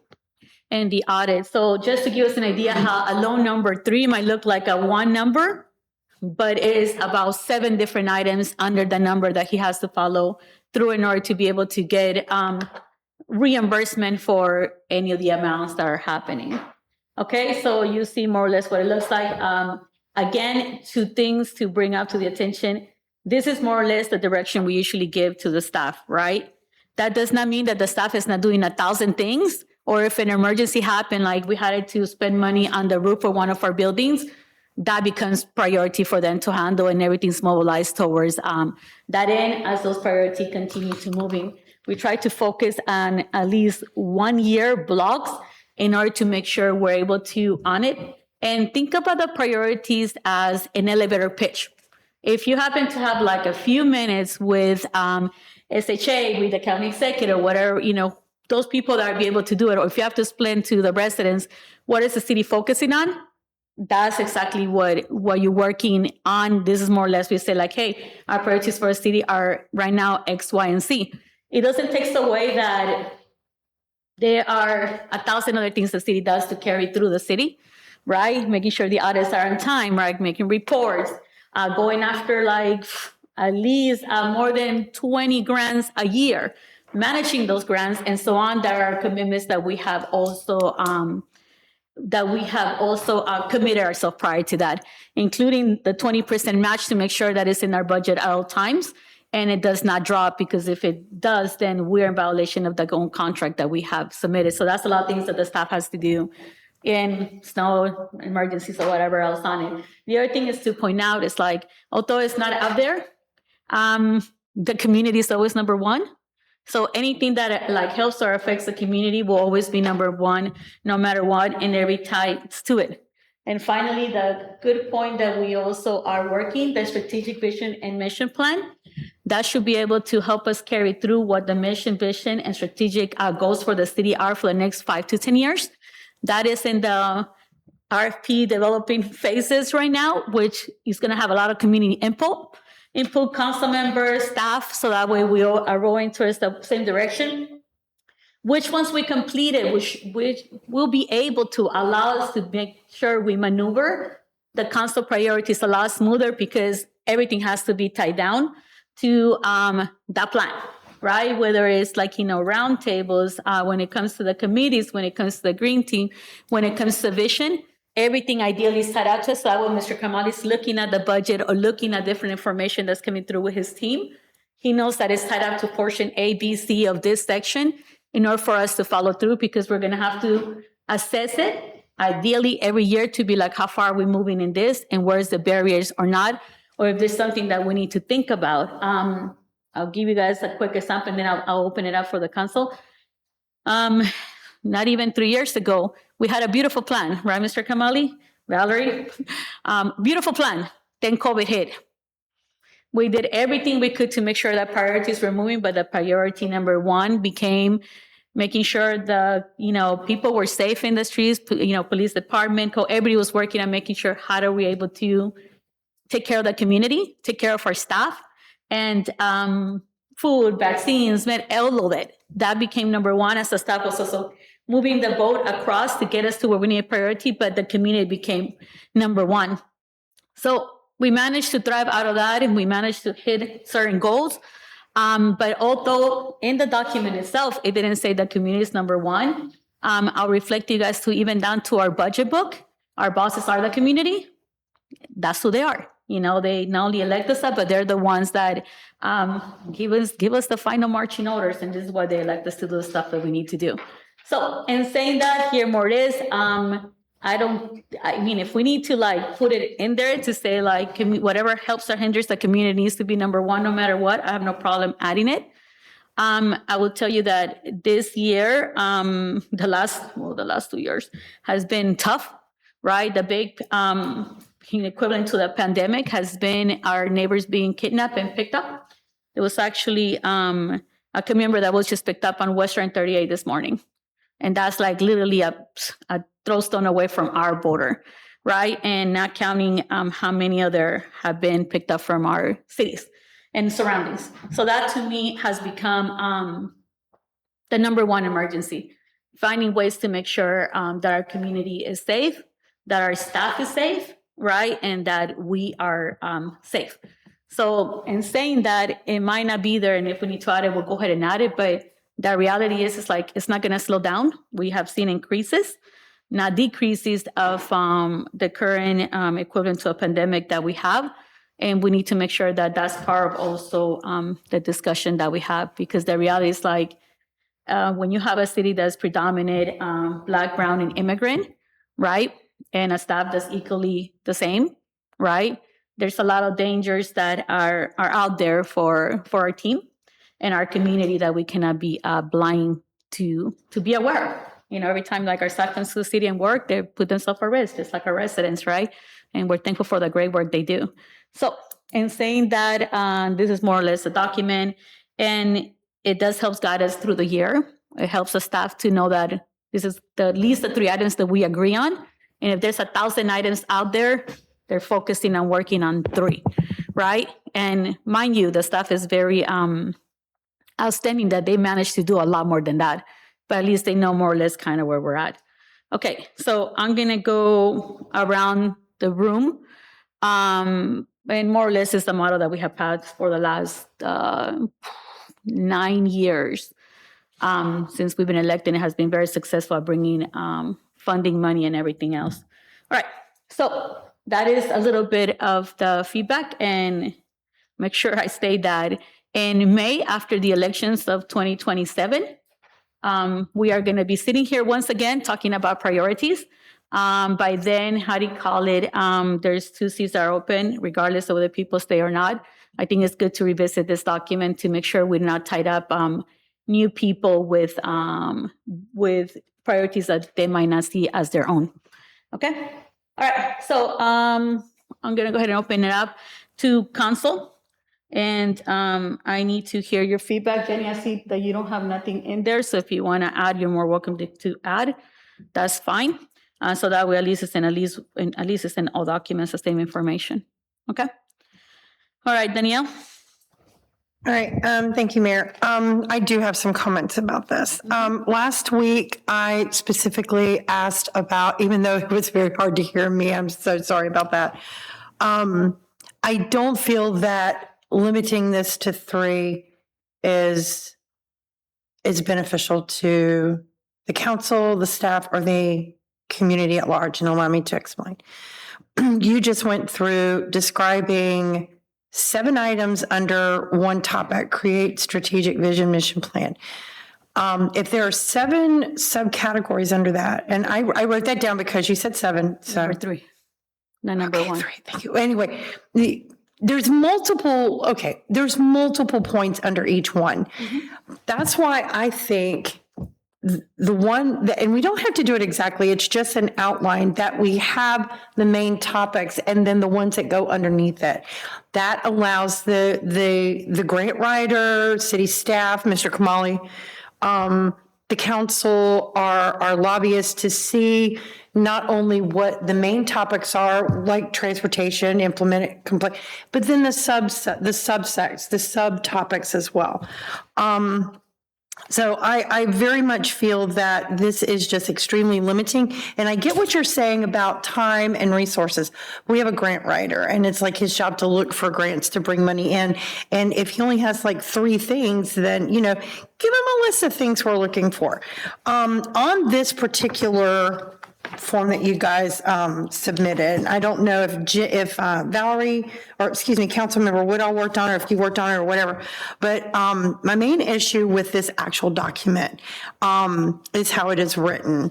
Note number 1 states, should a bill or county level be produced to provide additional funding to schools to support programs that support kids with autism and or teachers, it should be okay for the city to support this. Here's my problem with that. We cannot give a blanket okay just because it appears to support additional funding for children or adults with autism. What if that bill has hidden language that would exclude trans children or trans teachers? My point is that nothing should be automatic. Just because we have supported something in legislation statements or even local budgetary funding, this is why it is extremely important for our lobbyists, whose job it is to read through all legislation, do so before bringing it to us for consideration. Knowing I am neurodivergent, I would trust Jonathan and Leslie to not bring any legislation to us for consideration that would contradict or be harmful to the neurodivergent community, even if it looks supportive on its face. In fact, I would almost expect them to warn us about the language in case we were already considering supporting it. So that is my issue with the language in that. And I hope you understand it. I'm not trying to be controversial. It's just that we all know that they hide language. So that the way it's written, I have an objection with that. And then I would like to see us expand the list to be more inclusive of multiple topics that we all care about. Thank you. Jenny? I didn't propose topics because there were already 3 topics that had been selected as the top priorities. I did hear the mayor talk about assessing kind of what the work has been on the priorities, and I will say in that regard, I've been disappointed in the work of the council this past year, and in the work by Mr. Kamali. One of our top priorities last year was identified as economic development. And it's also on there this year. And I don't recall seeing any legislation proposed in the council to help with economic development. And Mr. Kamali chose to eliminate the role of director of economic development. And we didn't, and that was his decision to make, but the council didn't follow that up with any action. And so I do feel like I appreciate the goal of setting priorities. I feel like I'm not quite sure what the purpose is, because I haven't actually seen us as a body really treat the priorities that we had identified last year as priorities. I would have really appreciated Councilmember Woodall working on a strategic plan early on, but it was decided not to, that we would have a consultant, and that hasn't even started yet, right? I mean, I guess the consultant has been selected, and I understand this is just a lot of my impatience with the process of government, but I would love to have some kind of assessment of like, okay, what have we done with these priorities? And I think something that I would appreciate is in our agenda for the upcoming fiscal year to maybe identify, when we're proposing legislation, like what priority the legislation is related to, so that we can actually show that we are prioritizing the things we say we are, and show that we're doing something in this regard. Thank you. Joseph? Thank you. I would first note that I did make great strides last year to try and work on ordinances related to the Vision Zero action plan, because it was one of our 3 priorities. And when I see this document, though, I'm concerned, because I tried to listen to everyone when we were at our retreat. And I know one council member said that it was really important that we would be following what was in our plan for the year and not go beyond it. I think this was mostly related to the fact that some of us wanted to provide a mechanism to ease future incidences of snow. Because we saw the damage that Snow Creek caused to our community, and we wanted to have some ways to deal with that. When I see this, for instance, we just had this great talk about the parking meter ordinance, but when I see this document here, it sounds like we're not going to work on it at all. So, and I just set a note to put the other ordinances on my calendar to remind you guys, but when I see this document, we're not going to work on it at all. And that's why I think this limited priorities really hurts us, because we only have these 3 things, but there's other important things that we're going to be working on. And then also getting to what Councilmember Carter said, we don't know what sort of grants are going to come up. We need to be able to have a good list, so that if all of a sudden our grant writer sees, oh, these guys are prioritizing LED streetlights, there's a grant for that, let's go. But if we don't put that in our priority list, they might just say, oh, we're not going to, I don't know what to do with this grant, we're going to let that money slide. So especially when it comes to the funding, I definitely think a more expansive list, we can still go 1 through 12. I mean, if we have to say, oh, this one's going to get the mic closer to you. Oh, sorry, Millie. So anyway, if we, especially with the funding, I think having a longer list, so that way our grant writer or any sort of funding seekers are able to make the connections to get us more funding into the city from outside. And then also, I also have some of the same problems that Councilmember Carter had. I think that this document really, I know I've added some other stuff with our alternative that we put together. I hope we can come together to work on some language that works for everyone, because I really think this should be a 5-0 vote when we do finally bring this forward. And I certainly don't feel that way right now. But I think that we should we should try and limit it to really what we're doing here and come up with a separate process for how we're going to approach state and county legislation, because I think that trying to get that into this document, there's just too many bills, and 3 priorities really doesn't cut it there as well. Thank you. Sorry, can I have 10 more minutes on the clock, please? Because I want to make sure Mr. Kamali also has time to speak. So moved. There's some more. Second. Probably moved and second. Any discussion? Abstention, objection, hearing none. We have 10 more minutes. 10 more minutes added to the clock, Millie. Sorry, I'm just tired. It's been a long day. Go ahead. Thank you. So I will just say that I think the reason we try and limit it to 3 priorities in big buckets is because, for example, the create strategic vision, mission, and plan. I did start working on a strategic plan, but then I was counsel generally that we should do it as a community, not just Valerie's vision. So I did say, let's go through a different process. The create strategic vision and mission and plan. The reason that the PAMC process exists is because cities were having a hard time coming up with their own strategic plans. And so when you say that this would work as a priority for the city, that means going to the county. It might mean going to the state. You can say to the state, we're working on our strategic vision, mission, and plan. And that will help with, maybe we get nonprofit assistance grants, or we get different grants that can help support that kind of work. And so this translates. It goes from city to county to state and back down all the time. And so if we limit ourselves to specific things in this document, you might not be able to work on it more broadly. Economic development, we just had 3200 Rhode Island Avenue here. I would imagine that working on permits for for that building to come in would fall under economic development.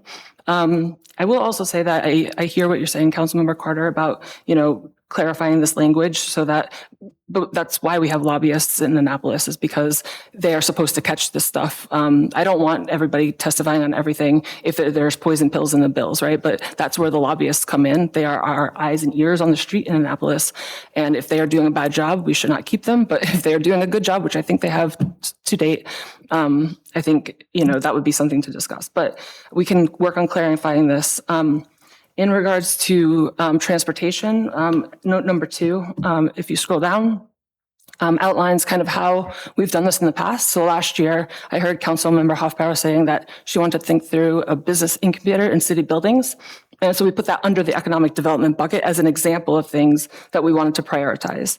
And so when I don't go to Annapolis, but if I was going to Annapolis, and somebody said, what are your 3 priorities as a city? I would say we're doing a vision, mission, and values plan. We're finishing our transportation work. We're fixing our streets and sidewalks, and we're working on economic development. There's a bunch of ways that we can do that, and I'm happy to put. I would be happy to put examples of what might come up, just so that we have those concrete talking points. But this is really for the city to work on, and for Mr. Kamali to understand. These are the main things. I think the city, because we have resolution after resolution after resolution supporting immigration and immigrants' rights, I think as a city, we should be able to speak on that, because we have resolutions saying that we're a green city, a clean city, a sustainable community. I think that if LED lights come up, I think there should be no controversy in going after grants to support that kind of work. And so I think this document is not meant to be, it's meant to be for kind of the public facing. This is what we're working on.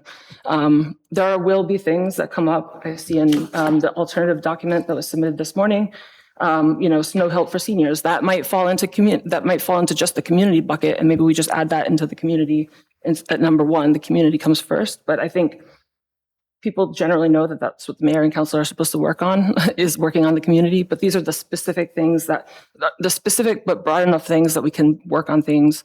And I think the city manager does do a good job when there's a new grant or new project coming up that he thinks we should engage on, bringing that to our attention in these buckets. So I'll stop there. Thank you. Thank you.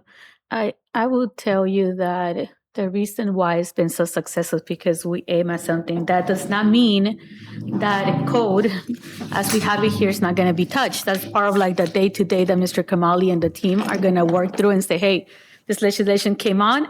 We're required to do this.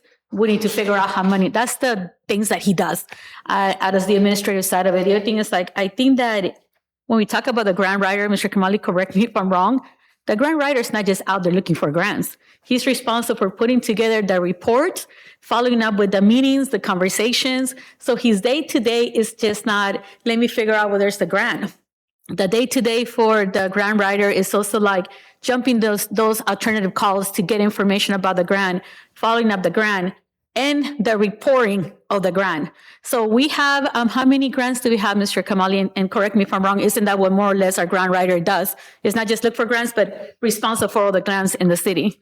Well, the major one is SS4A, the requirements, and the reporting is the big time consuming. And so we have SS4A, the Green Street, we have ARPA, we have facade improvement grants, and we have the mural. So there are so many activities that the grant writer is doing it.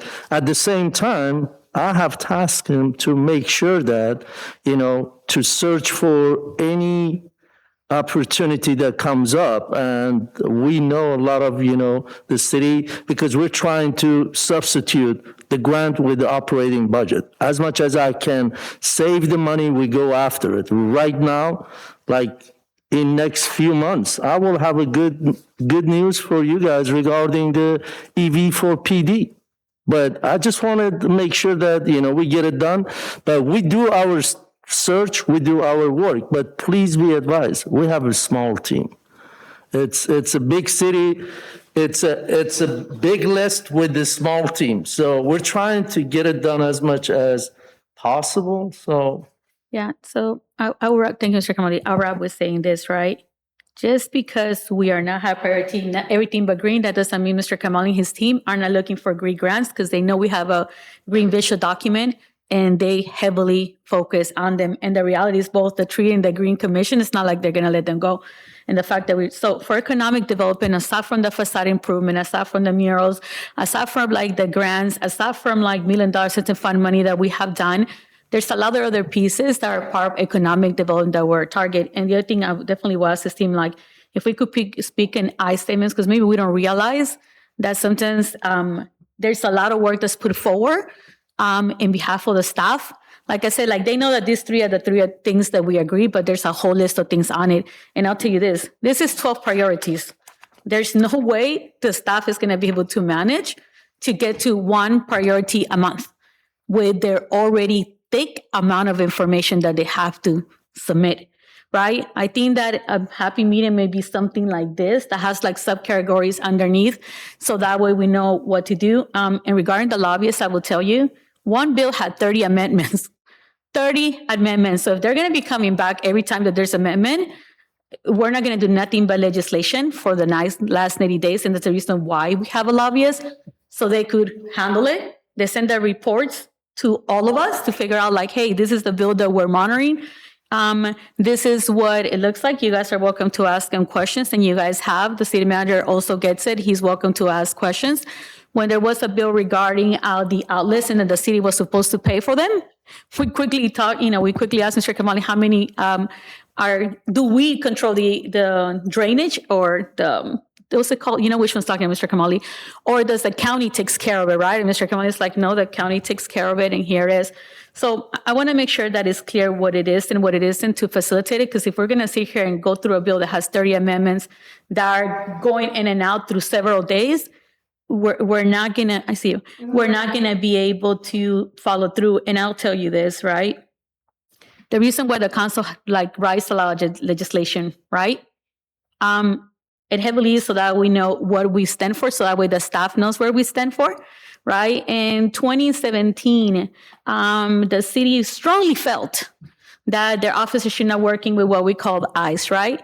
It is codified in the city. So the city manager doesn't have to guess, is this something important to the city, or this is where the police department goes? It is part of our municipal code.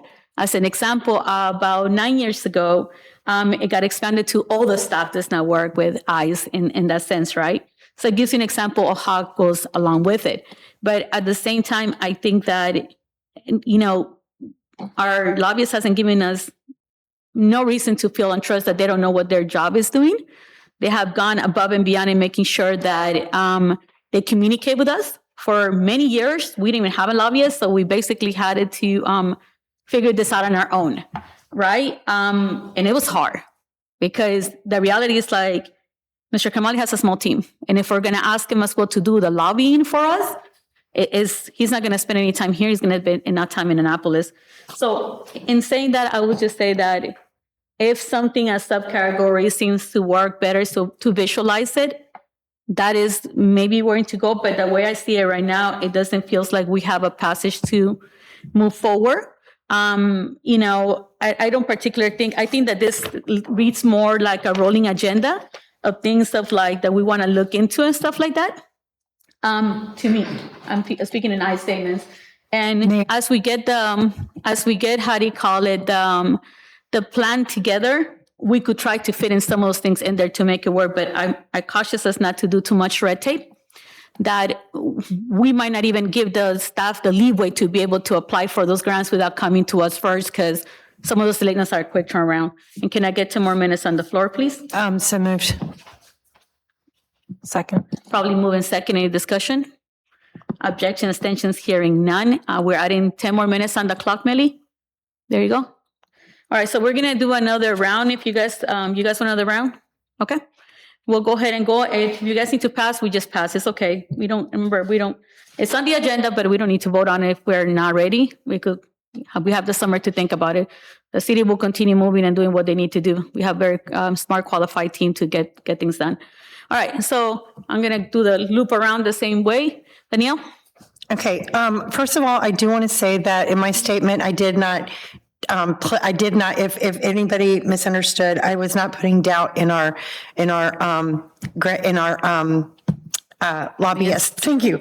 In the lobbyist. I said that I fully trust them to bring stuff to us that they see through our priorities that fit for us. I do think, just to make a couple quick points, I do think that only having 3 or 4, it paints a broad stroke. It's like anything can fall into that. And people need direction when they're working, especially in municipal, big business, you need direction. So it's like, by putting this, what Councilmember Jakuta gave us with the different items on here, it's not saying, Mr. Kamali, we want all of these boxes checked off. It's giving a list that if you see something that falls under there, this is something we would be interested in. It's not saying this is a checklist and this time next year, we want to see everything checked off. It's saying these are priorities. If you find something, this would be great. So I want to make sure that was clear on that. I do think that I really appreciate our grant writer. And I know that if he knew if he was looking through and he saw something for LEDs, he'd go, that's on the list. But if he doesn't, then, it's not, it doesn't happen. So that was the whole argument that I wanted to make on that and make sure it was clear. I did not mean to make it sound like I didn't trust Jonathan and Leslie. I do. So I want to make sure that's clear. Thank you. Jenny? I have no further comment. Joseph? I just would like to note that I do, in my day job, manage $12+ billion in federal grants and have 2 grant writers, so I am somewhat familiar with all of these processes. And I do promise to work with Councilmember Woodall and others over the course of the next few months so we have a good product in September. Don't be like, you're going to break it and we're going to have to add priority to get more mics. Go ahead. Valerie? Thank you. I think we have more work to do, obviously. I will remind, this is one tool. If you imagine priorities, you're sitting at a dinner table, you have a fork, you have a knife, you have a spoon. This is just one tool to help us kind of get to the food. But, if there are other ways to get there, and I think when we have a green, when University of Maryland Sustainable Community, and there are grants out there for LED streetlights, I think that is something that we can go after because we have already passed all that work. That's the point of resolutions. That's the point of ordinances. That's the point of doing the work to get different levels of status for the city, like the banner city, so I think the staff, when we pass a resolution or when we write a report that says we want, or our green team puts a report into University of Maryland Sustainable Communities, I think our staff have good direction there that this is what the community wanted. This is what the council is doing. And so I think these priorities are they're 3 prongs. They're equally important. And I think it's a formatting thing to some extent. It looks like we're doing the same thing by 1, 2, and 3, and then A, B, whatever. Last year we had 7 or 8 different categories underneath the strategic vision, and that included Gateway CDC and your suggestion of Potts Hall, internal, external, circle, and bus stop. These are things that we're looking for, and municipal government doesn't move always that fast, and like, for example, I wanted to bring water to the community garden. I haven't gotten there yet. And I'm working with Mr. Kamali and his team over the summer. If we can't identify other grant sources, then we might have to do a budget amendment, but I took it off the agenda tonight. So now I have to work with the community garden and they're still going to have to lug water. So again, these are the things, but they take time, and to get them right is important. And so I look forward to working with everybody to get this done. Thank you. Thank you. And I think that when it comes to the rules that we write or the certifications that we get, trust me when I say that the staff does not want to sit there, come to us, and Mr. Kamali has been very dedicated along with Rocio that if we have a Tree City commission, Tree City certification, they're making sure they're turning in everything, and they work year round to make sure that that certification is matched. When it comes to Sustainable Maryland, it's like a 3-year process. They're working on everything they can to make sure that certification's met. When it comes to like our green, high tier certification that we have, they work towards that, whether we say here it is. And Mr. Kamali gets every single email from Sustainable Maryland, not only because I forward to him, but because he also gets them, right? But that gives you example of sometimes we need to leave the team a little leeway because they're doing what they're supposed to be doing, right? When it comes to all this is the reason why we continue getting recertified and continue moving the mass and continue coming. I have not yet seen one budget where the staff goes, there's no one grant we have written, because the staff will go and look at everything we have written and figure out how to get us across. And when I say the staff has heavily been working on getting us to those green, green vision through it, safe streets for all, they've been doing all of that. Whether we say, make sure a crosswalk is safe, that's something that they've been working because they know they have direction based on the documents that we write. So I look forward to continue working with you guys in the conversation, but I want to make sure that, we also think of this document as the fact that it is a live document and the staff continues to do their day to day.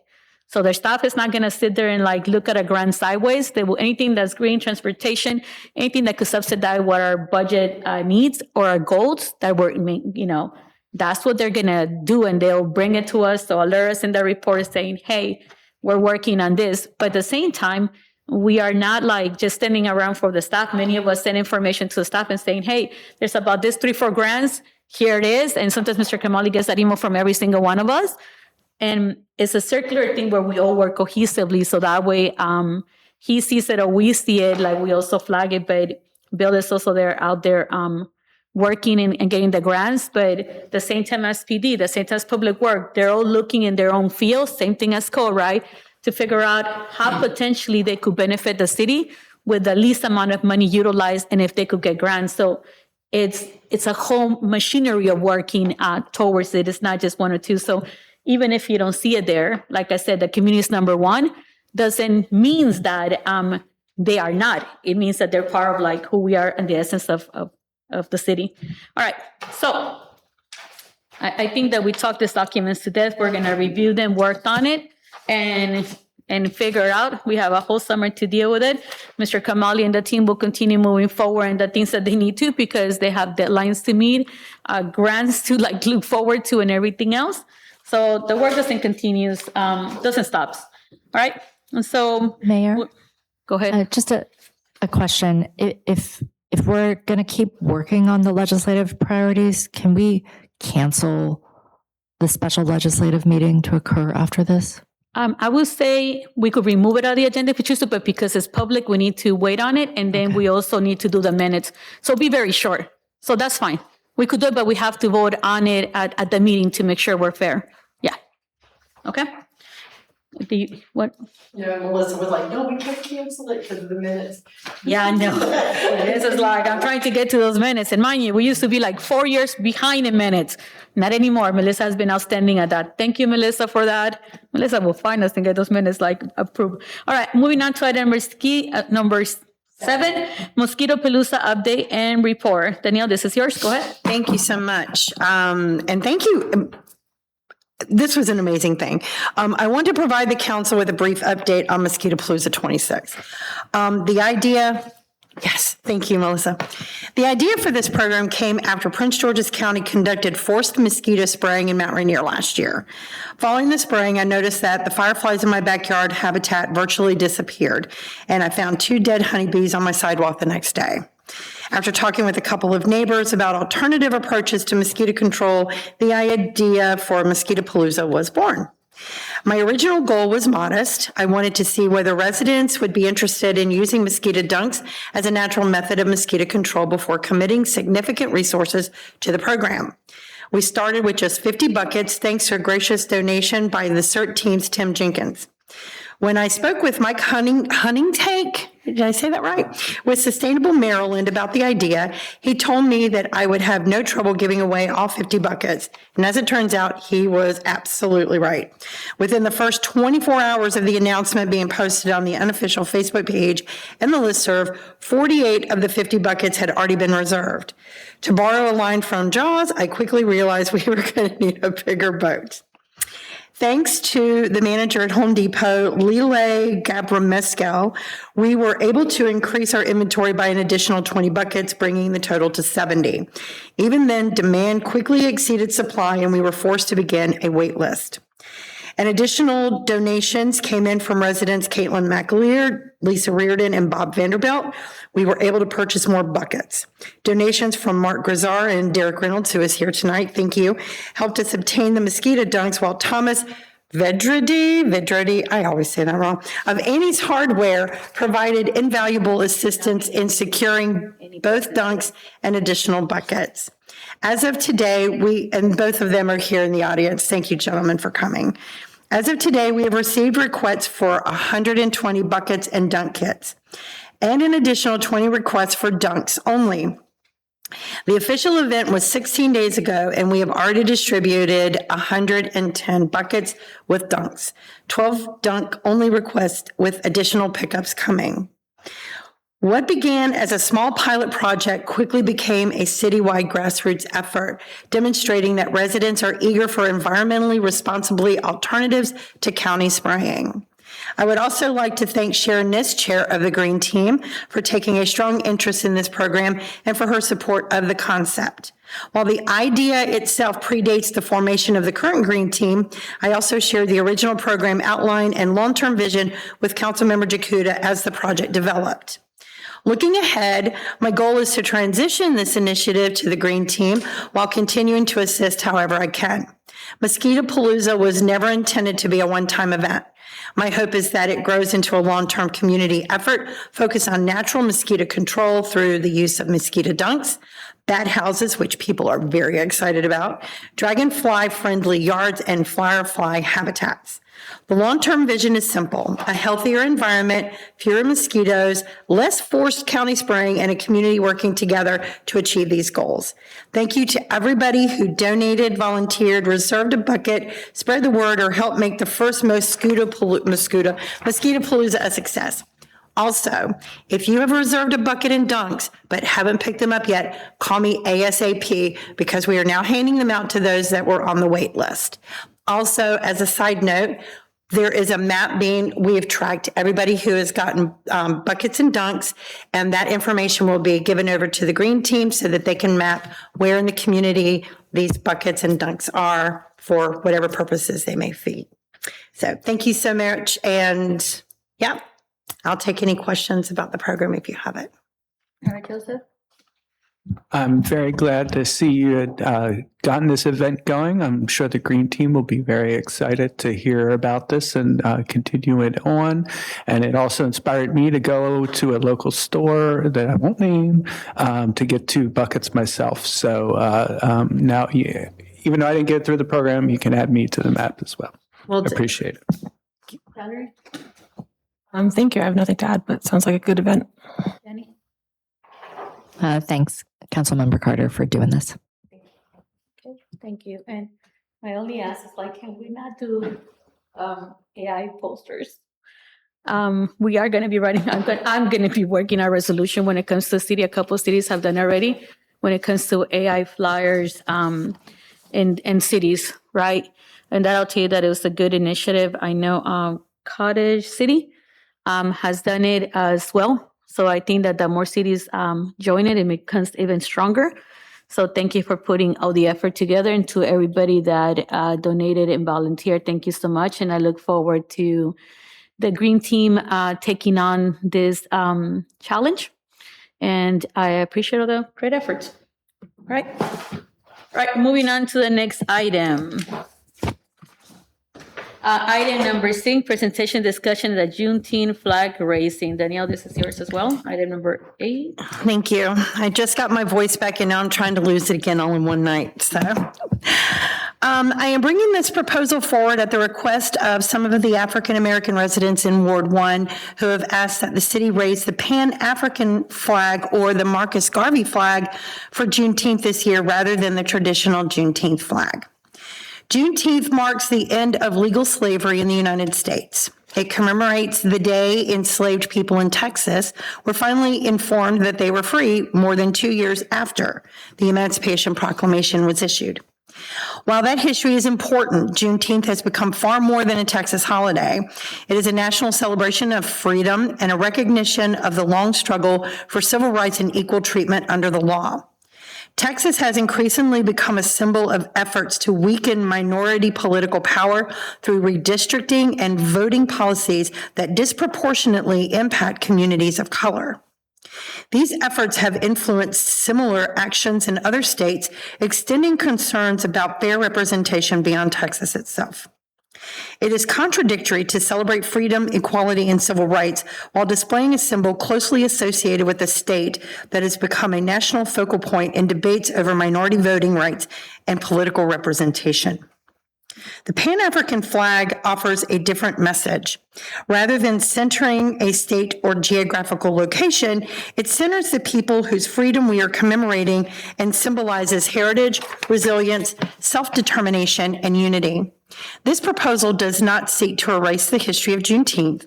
It seeks to ensure that the symbol we choose reflects the values we wish to elevate today. Juneteenth should be about a triumph of freedom over oppression and the continued pursuit of equal rights. I believe the Pan-African flag represents those principles more clearly. For that reason, I do ask the council to support raising the Pan-African flag in observance of Juneteenth this year. To my knowledge, the city has not held a formal flag raising ceremony since the beginning of Potts Hall project.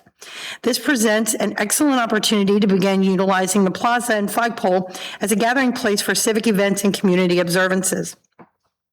A flag raising ceremony would allow residents, elected officials, and city staff to come together to recognize Juneteenth. It would transform the observance from simply displaying a flag into an opportunity for reflection, education, and community engagement. I would encourage the city to invite participation from local African-American residents and community leaders. Residents could suggest speakers to participate by reading a poem, performing a song, sharing a passage from a notable work, or even reading excerpts from the Emancipation Proclamation itself. Because Juneteenth is a federal holiday, the selected Juneteenth flag would be displayed beneath the United States flag. As June is also Pride Month, the Pride flag could continue to be displayed below it, allowing the city to recognize both observances while maintaining the appropriate order of precedence. I researched that. Holding the ceremony on June 18th would ensure the residents are able to participate before the holiday begins, while allowing the flag to remain visible throughout the Juneteenth holiday weekend. Before concluding, I would also like to recognize Mayor Benitez for helping establish the city's Juneteenth observance prior to Potts Hall project through the purchase and display of the Juneteenth flag. At that time, I'm sure the decision helped bring visibility, an important chapter of American history, and ensured that the city formally recognized Juneteenth. I'm also confident that when the city first began displaying the Juneteenth flag, no one anticipated the significant national debates that would later emerge regarding voting rights, redistricting, and minority representation, particularly in Texas. I view this proposal as not a rejection of what has been done previously, but as a continuation of it. The city took an important first step when it began displaying the Juneteenth flag. And thank you for that, Mayor. I believe the next step is to formally raise the flag and engage the community in the observance. In that sense, this proposal is not about undoing tradition, it is about strengthening it. Thank you. Just as a point of clarity, we have raised both flags, not just one. both the Pan-African and Juneteenth flag have been raised. That was the compromise made from the community that wanted to see the Juneteenth flag and the Pan-African flag. And you had cross groups feeling one flag represented while the other one felt the other way. So the compromise the city made was to raise both flags, and both flags have been raised ever since. So I want to make sure that that is clear and it wasn't just a one-time thing. We've been raising it. So I want to thank Mr. Kamali and his team because they make sure that they did whatever they could to make sure both flags were raised, even last Juneteenth, in the building itself, along with the pride flag. So both flags have been raised, not just one. And I will tell you that that was the happy compromise because we were getting pushback from two groups feeling that they would like to see one flag or the other. So we decided to just do both to be able to have them represent. So I just want to make sure to put that sense of information. And I mean, I will go around the room, but I honestly don't feel like rehashing an argument that the community got to be at a medium point in order to satisfy both groups that felt one flag represented versus the other and vice versa. So that's the reason why both flags were raised, because not everybody feels the Pan-African flag represents them, and everybody feels that Juneteenth flag represents them. So it was both flags that went through. As a matter of fact, a little bit of history. Originally, I was told that that was the wrong flag, and we had done a lot of research, including going back to Ms. Opal, right? Going back to Texas elected officials to figure out how they celebrate Juneteenth. The Juneteenth flag was created by Ms. Opal, an African-American woman that wanted to make sure the colors of the flag were posted, and the star that you see in the middle is because they do not feel that they are away from who they are. So they didn't feel that the reason why the colors were incorporated was in order for them to feel that they're part of this country, down to the colors, down to the star that represent these colors as well. So that was on it. And I would say that we're happy to say the Rainier flag raising ceremony for Juneteenth happened even before it became a federal holiday. So when it became a federal holiday, they were wondering, how is it that we were ready to go, but we had already decided that we were going to give the holiday to the staff. So the turnaround, they managed to make the event work, but we were forward thinking and what to do and try our best to be included. So I just want to make sure to put that information out. I'll tell you that I particularly don't want to rehash the feelings that people felt about just having one or the other. I think that was a happy compromise to do both and to be inclusive because just like the brown community, the Black community is not a one highway in answer to all just one group. It's various versions of what they are, and that's more or less how they felt. All right. So I'm going to go around. I just think that information was important. In order to make sure that we continue finding a balance in our community. So Jenny, you're next. I think having the flag raising occur on June 18th makes good sense. I'm not going to claim to know which flag should properly be raised. And so I assume that this is a decision that the city staff get to make. Thanks. Joseph? I would say I can see why the solution of raising both flags makes sense because it's supportive of both of the groups of people. I understand that Marcus Garvey was persecuted for his advocacy of civil rights, and he was an amazing man with what he did to try and unite Black people throughout the world, but also the need to show resilience in the face of what Texas has been doing. I can see that as also being an important reason to show that we're being our community is being resilient to what's going on. So I think this solution that was agreed to before, that we raise both flags, I know that is probably what is most reasonable and supportive of everyone's strengths.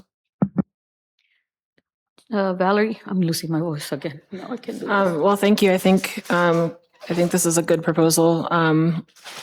I don't know. I mean, Candy. I thought we raised the flag the first week of June usually, or we had a ceremony. I don't think we've done that for a while. I don't know what the staff plans are for raising the flag if they haven't done it already. But I'd like to hear from Mr. Kamali about that. But otherwise, I support this. I think it's fine. Thank you. Yeah, it's usually the weekend of that we raise it. The pride flag is raised prior, and we do have two poles, so we could put more than one flag. Yeah, go ahead, Mr. Kamali.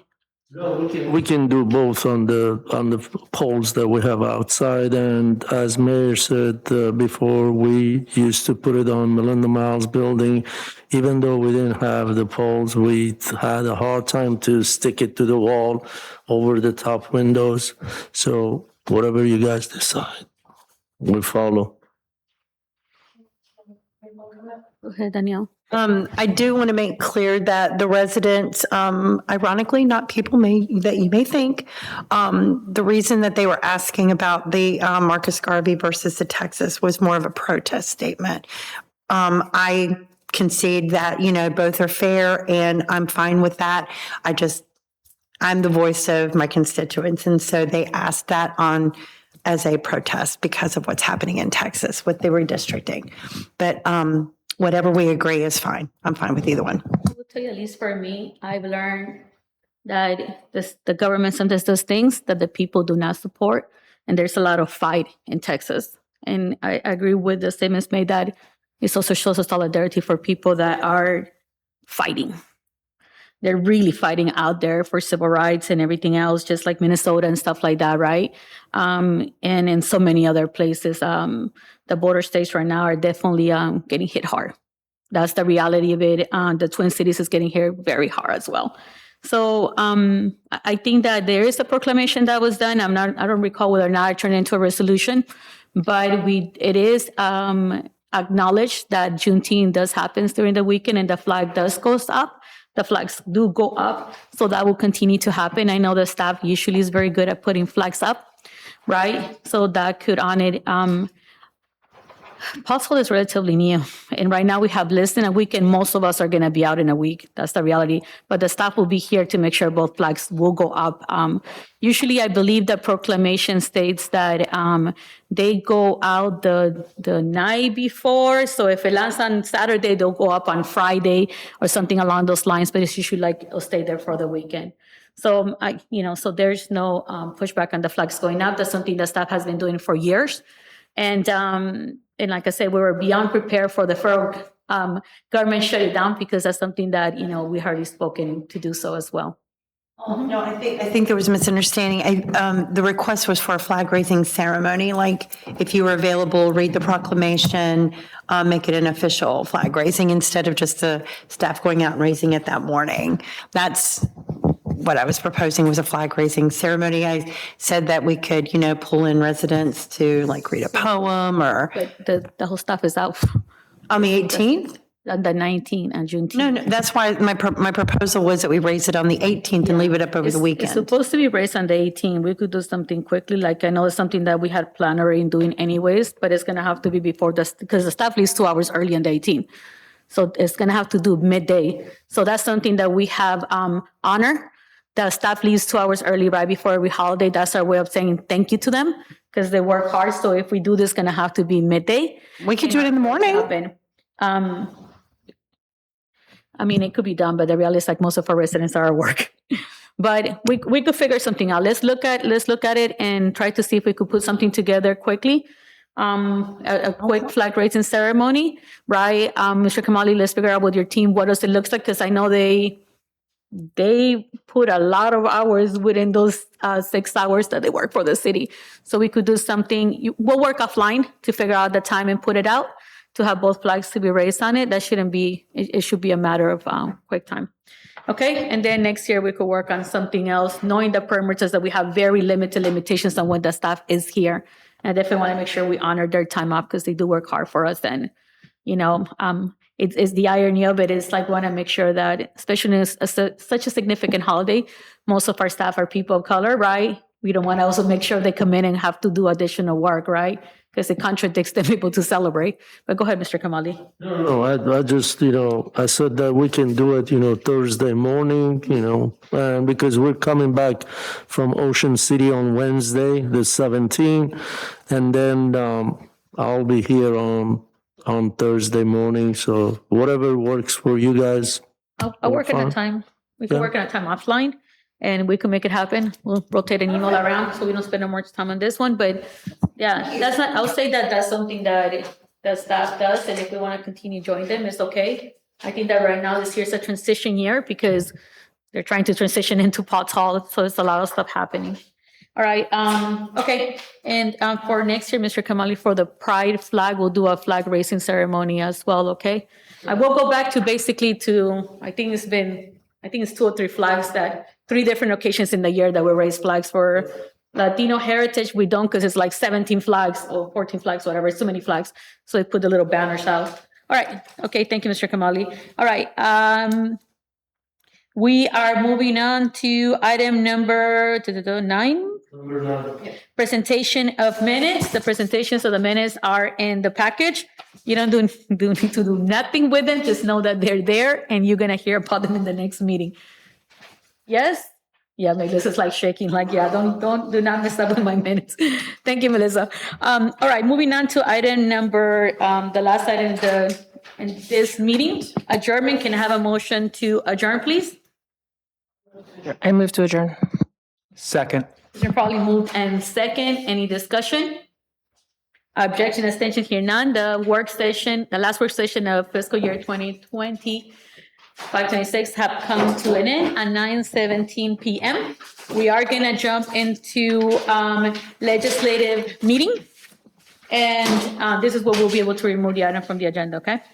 All right, so seeing it's a legislative meeting, okay, let me shut one down and start one in.